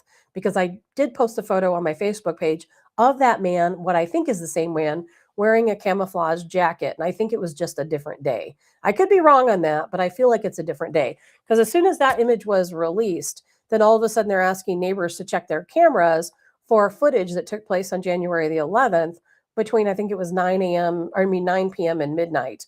Now we have a neighbor that came forward yesterday. I don't know which neighbor, how far away she is, but I think she lives pretty close by, where she said she saw somebody on video at her home, a masked person in her backyard.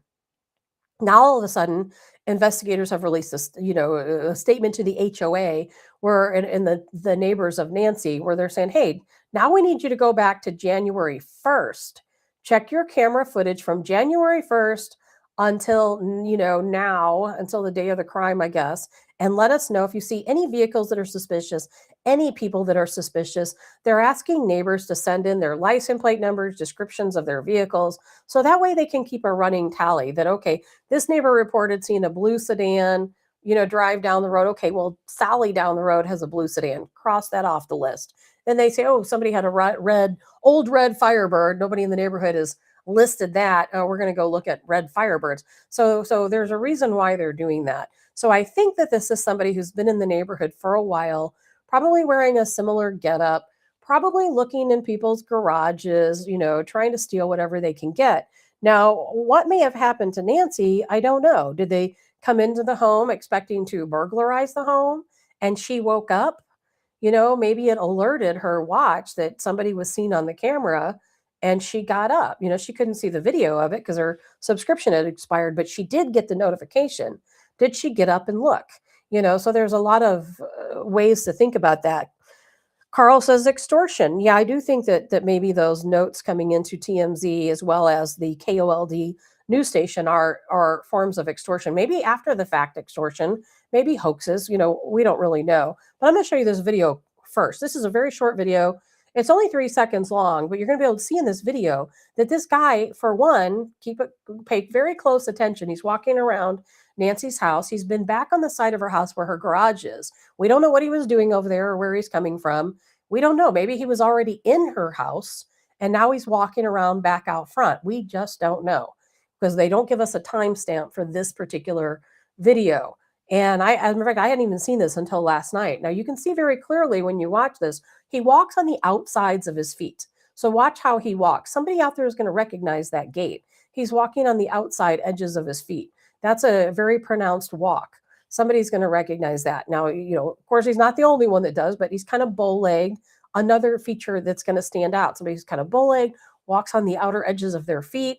He's got this flashlight in his mouth. You'll see him turn it on. I'm going to play it a couple of times. It is not a reflection from the doorbell camera. That you can see the reflection on the ground from him turning the flashlight on. So this guy has hands-free, flashlight in his mouth. He knows that whatever he's going to be doing, I'm guessing, and I'm wondering, well, you know what? I'll tell you what I'm thinking in a minute. I want you to see the video first. I think he's going into Nancy's house to look for something specific. Maybe documents, maybe papers, maybe bank statements, maybe information. And he knows when he goes into her house, he's going to have that flashlight in his mouth and he's going to be using his hands to look through these documents or something along those lines. I don't know that he's looking for jewelry or something he could steal. I think he's looking for documents. And we'll take a look at this video really quick. I'm going to play it a couple times.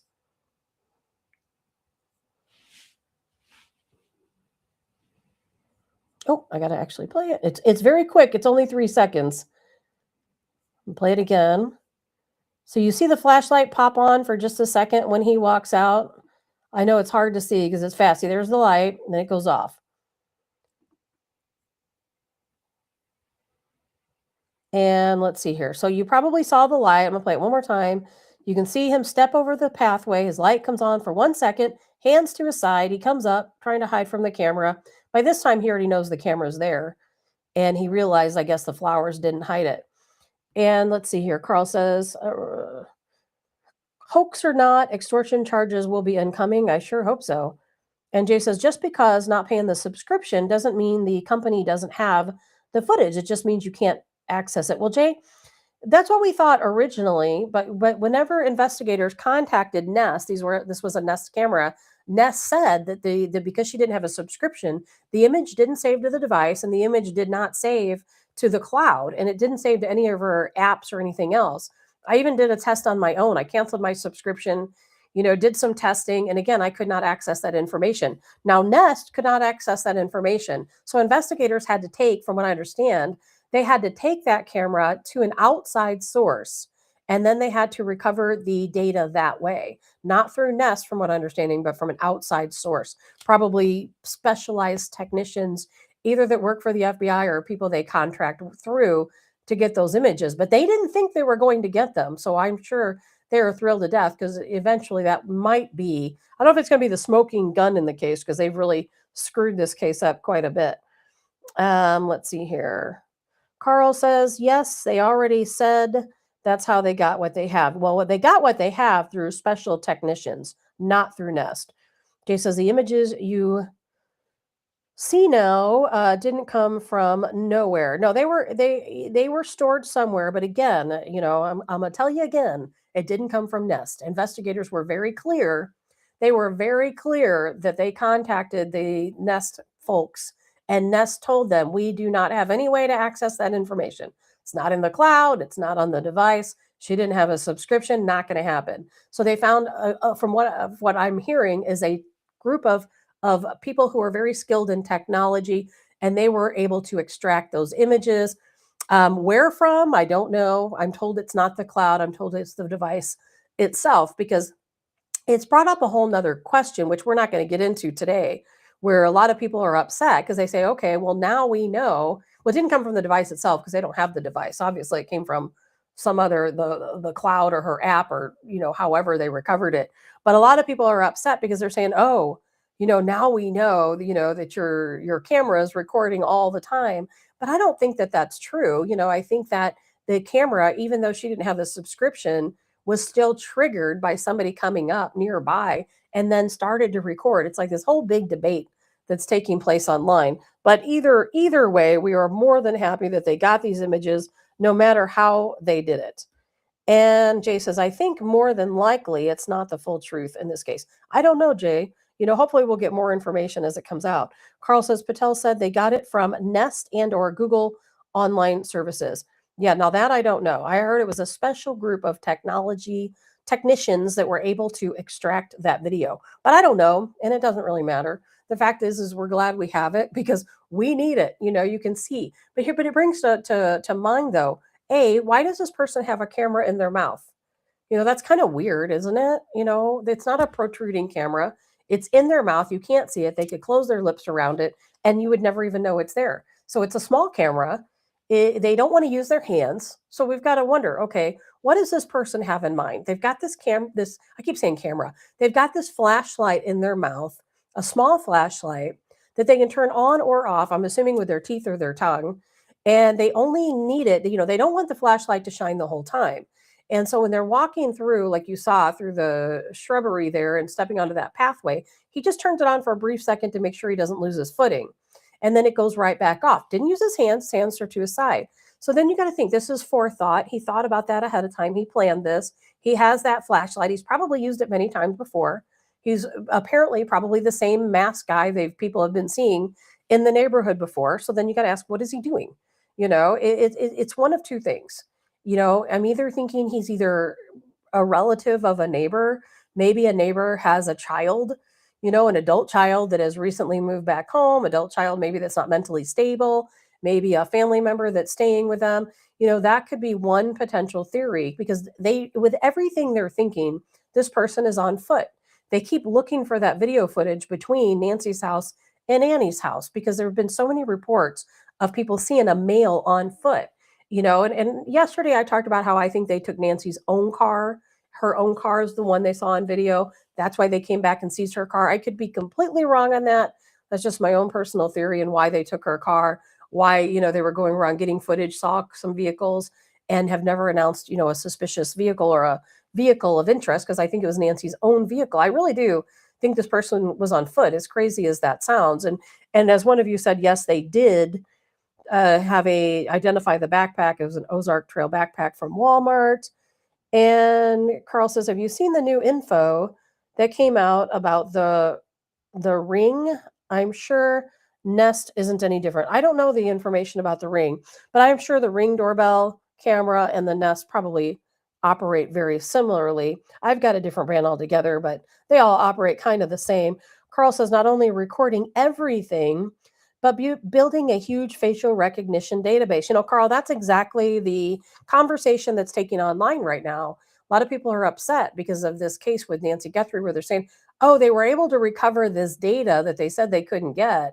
And they're saying that it came from a completely different system, you know, where, you know, maybe the NSA stores the data somewhere and it didn't come from Nest. It didn't come from the Nest cloud.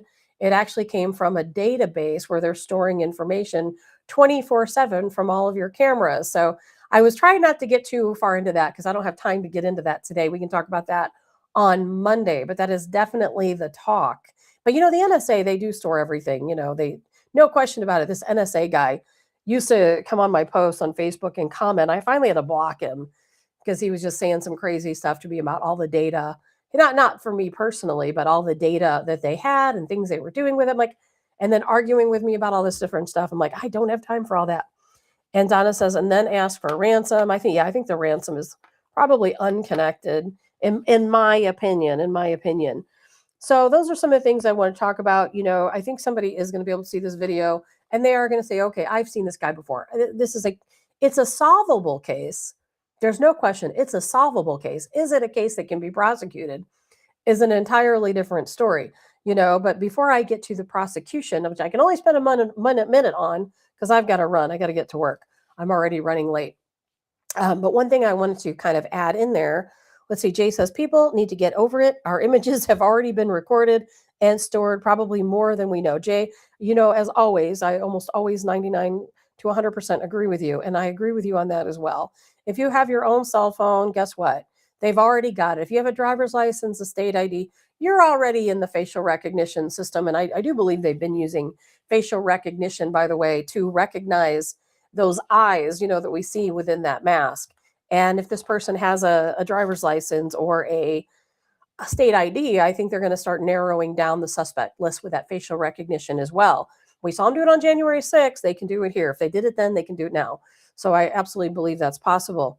Now, the other thing I wanted to go over is there's a couple different theories floating around. Some people still keep saying, well, you know, they didn't go back to Annie's house yesterday. But well, as we know, they've not said anyone is cleared. We don't know if anyone's taken a polygraph.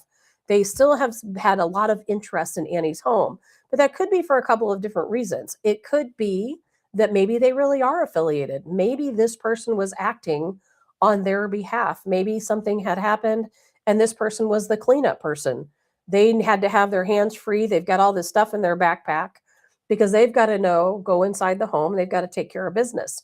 They weren't in there very long.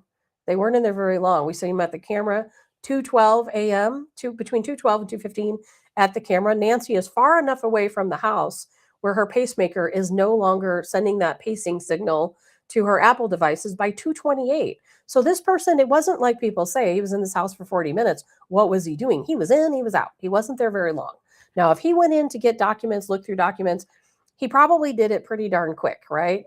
You know, maybe he knew where they were. Maybe he went in there to obtain things. Maybe he didn't. Maybe had nothing to do with that at all. Maybe something had already happened to Nancy and he went in and he was the cleanup crew. He was going in to take care of business. We don't know. You know, there's so many things we just don't know. All we can do is kind of speculate and we can kind of guess and that's it. But there's no reason to believe that Nancy was not alive prior to him entering the home. And at that time, things would have moved very quickly, in my opinion. You know, 2:15 a.m. He's on the 2:12 to 2:15. He's on that camera. I don't know how long it takes for him to gain entry to the home. He got to get Nancy together. He's, you know, got to get her out of the house. Where they go, nobody knows. I think that's why they think, since he's on foot, that she's probably located within that 30 miles or closer, you know, around her home, that she's very close to her home. Some people say that she's probably in walking distance from her home, but it's so hard to tell with all the brush and debris and all of that stuff. So they're still looking. And bye, Carl. We'll see you tomorrow. And Carl says, thank you for oh yeah, thank you for the Patriot Act. And we'll talk more about that, Carl, on another day. But anyway, so that's one potential theory, is that maybe the family is still related. Maybe there was something going on with documents or something he was potentially going in to get. Maybe he was there to clean up a mess. I don't really think that, because I think that Nancy was well and doing fine, sleeping in her bed prior to this person entering her home. Now, the other theory that I keep, and trust me, I'm not even going down the road of this being a kidnapping, because never in a million years will I believe this is a kidnapping for ransom. So I'm not even going down that road. It could be somebody from the neighborhood who's been kind of stalking around for a while. He sees this elderly person there. He's been in all these neighbors' yards. He's just doing his thing, probably looking to pick up some, items here or there, maybe to resell, maybe stuff he's stealing, maybe he's a burglar. And he just happens to that night think he's going to go into Nancy's house easily and take some things. He's got his little flashlight ready. He's got his gloves on. He's going to come into the home and he's going to go in and take some valuables and leave without anyone knowing. He gets surprised by Nancy. And then he has to act, he has to act. But then you think, well, if that was the case, why didn't he leave her there? Burglars don't take victims with them, do they? And that's why no matter how many times I come up with these different theories, I come back to the same thing, that somebody Nancy knows is involved. I'm not blaming it on her daughter. I'm not blaming it on her son-in-law. Somebody Nancy knows, somebody in that inner to intermediate circle did this to her. And I do believe that the reason why, I mean, I'm not going to go down, I've got to be careful what I say, but I do think something happened to Nancy. I think it happened in the home. I think that she was killed that night. I don't think there's any way around saying that. And I think that her body is probably very close to the home, probably closer than most people think. I do think they will eventually find her. I do think they'll find out who did this. I think they'll find out why, probably in a very short order. But then here you go. Are we going to be able to prosecute this person? Regardless of what the theory is, are we going to be able to prosecute this person or persons? Because this entire case and investigation has turned into a circus. The scene has not been secured. It's kind of bursts of scene security. They go in, they do this, they leave, they go back up. And in the meantime, guess what? Everybody and their brother has been up on that porch. We have reporters going up on the porch. I've heard one reporter was let inside the home and actually saw the blood evidence for themselves, or a portion of it anyway. And then I also heard that possibly two reporters came inside, but I've heard for sure one did, and one took a photo of the bed, and that's how they know that there was blood drops on the bed that look like something along the lines of a nosebleed, but there's more blood found somewhere else in the house. And I don't know those details, but what I do know is, if you watch the coverage, last night somebody delivered a cheeseburger to one of the guys who's out there covering the story. He's like down there at the end of Nancy's driveway. Somebody delivers a cheeseburger to him. This guy's eating his cheeseburger. The other day, somebody delivered a pizza. Some fan of some news person delivered a pizza. We have a pizza delivery guy. I think he might have been Domino's. I can't remember. He goes right up to Nancy's door, rings the doorbell, puts the pizza down on the ground right on top of the blood evidence, and then walks away. Total contamination of the scene, complete contamination. And hopefully they've got enough evidence before all that happened. But it's getting to the point where when investigators come out, and they'll be back out to that property again, no question about it. They go back out to that property and they start seeing it. Are they going to know, is it evidence? Is it trash? They don't know. Now think about this when it goes into prosecution. You have, I know a lot of prosecutors. I know a lot of criminal defense attorneys, and I know exactly what's going to happen. These criminal defense attorneys, they've got it in their pocket. This person comes up for prosecution. If they even find, they're going to have a smoking gun to prosecute this person, because otherwise it's going to be all circumstantial. So let's say they have this evidence, maybe not necessarily a smoking gun is a smoking gun, but let's say they have all this circumstantial evidence. They go to a trial, or start talking about prosecution. Well, you're going to have your defense attorney. He's going to say, okay, so you found what evidence from my client? You found a hair on that front porch, or you found a hair on Nancy's property. You found some saliva, you saying this matches, my client. Well, look at all the people who've been up on the porch. My client was there too. He, like all these other people, he just wanted to get a look at Nancy's house, and he walked up there because everybody else was. That's how his hair and how his saliva ended up on that porch. They're going to have something a whole lot better than that. Maybe the glove that was found inside Nancy's home, that might do it. Maybe if they find some a weapon, if they find something else, if they find Nancy's body, maybe they can process that. I'm guessing that's why this person took Nancy's body out, because it's probably somebody that she does know, and they know that that evidence will be found on her body, and therefore, they had to make sure that that body wasn't found. The only reason why somebody takes a body is that they don't want the body to be found, right? They want to hide the evidence that's on the body. So that's my theory. I wish we could talk a little bit more about it, but I got to go. I got to get to work. Donna says, if it's someone in her circle, she will never be found. I don't know, Donna. I don't think this person had a lot of time to do something with Nancy. I really don't. I don't think they had a lot of time. I think they were on foot. I don't think they had access to a vehicle except for Nancy's vehicle. I could be 100% wrong. I really could be, and I probably am wrong. But that's how I'm kind of seeing things right now based on where the investigation is going, that they're looking for somebody who is on foot, somebody who didn't have a vehicle, somebody who probably, either had to call somebody and that person had to come around, or somebody, maybe who had family nearby. They were able to run back and get their vehicle, or maybe they used Nancy's vehicle itself. I don't know. I just don't know. But I do think it's somebody who Nancy knows one way or the other. Somehow it's all intermingled together. I will never believe this is a kidnapping for ransom, no matter what you tell me. I'm never going to believe it. It is definitely somehow related to her. I don't know how, but it is somehow related to her. Some burglar is not going to take Nancy's body from the scene. That's just not going to happen. A rapist not going to take Nancy's body from the scene. If they harmed her there, they're just going to leave her there. They're not going to take her. That just doesn't happen. That only happens when somebody is known to someone, or maybe she recognized, him. Maybe she recognized the person or recognized something about them, and they were very concerned that she was going to do something about it. Then they kind of throw some weird loop in there. They found that, there's a business card on Nancy's door. It's been there for quite some time. I don't know if it came before the fact, after the fact, but it was adult protective services. So some people are kind of guessing, well, there was already a problem in her family because adult protective services had left this card on Nancy's door. They're not going to come out to your door unless there's a problem that's been reported, that maybe somebody reported that Nancy was being abused, by someone. It doesn't mean a family member. It could be a housekeeper. It could be somebody in the home, a caretaker. It could be a family member. It could be a bank who's witnessing weird withdrawals, or that maybe somebody is financially, taking advantage of Nancy. And so therefore that situation could potentially play out. Or I think more than likely what probably happened is that after Nancy was reported missing, after that scene was processed the first time, somebody probably came out and put a card up there thinking, okay, we have an elderly person who's missing, so we're just going to throw this card up there, and whenever she's returned or when she comes back home, we're going to look into this a little bit further, make sure that nothing is going on with Nancy. Because I would think if that card was there before she went missing, the detectives would have taken that card as evidence.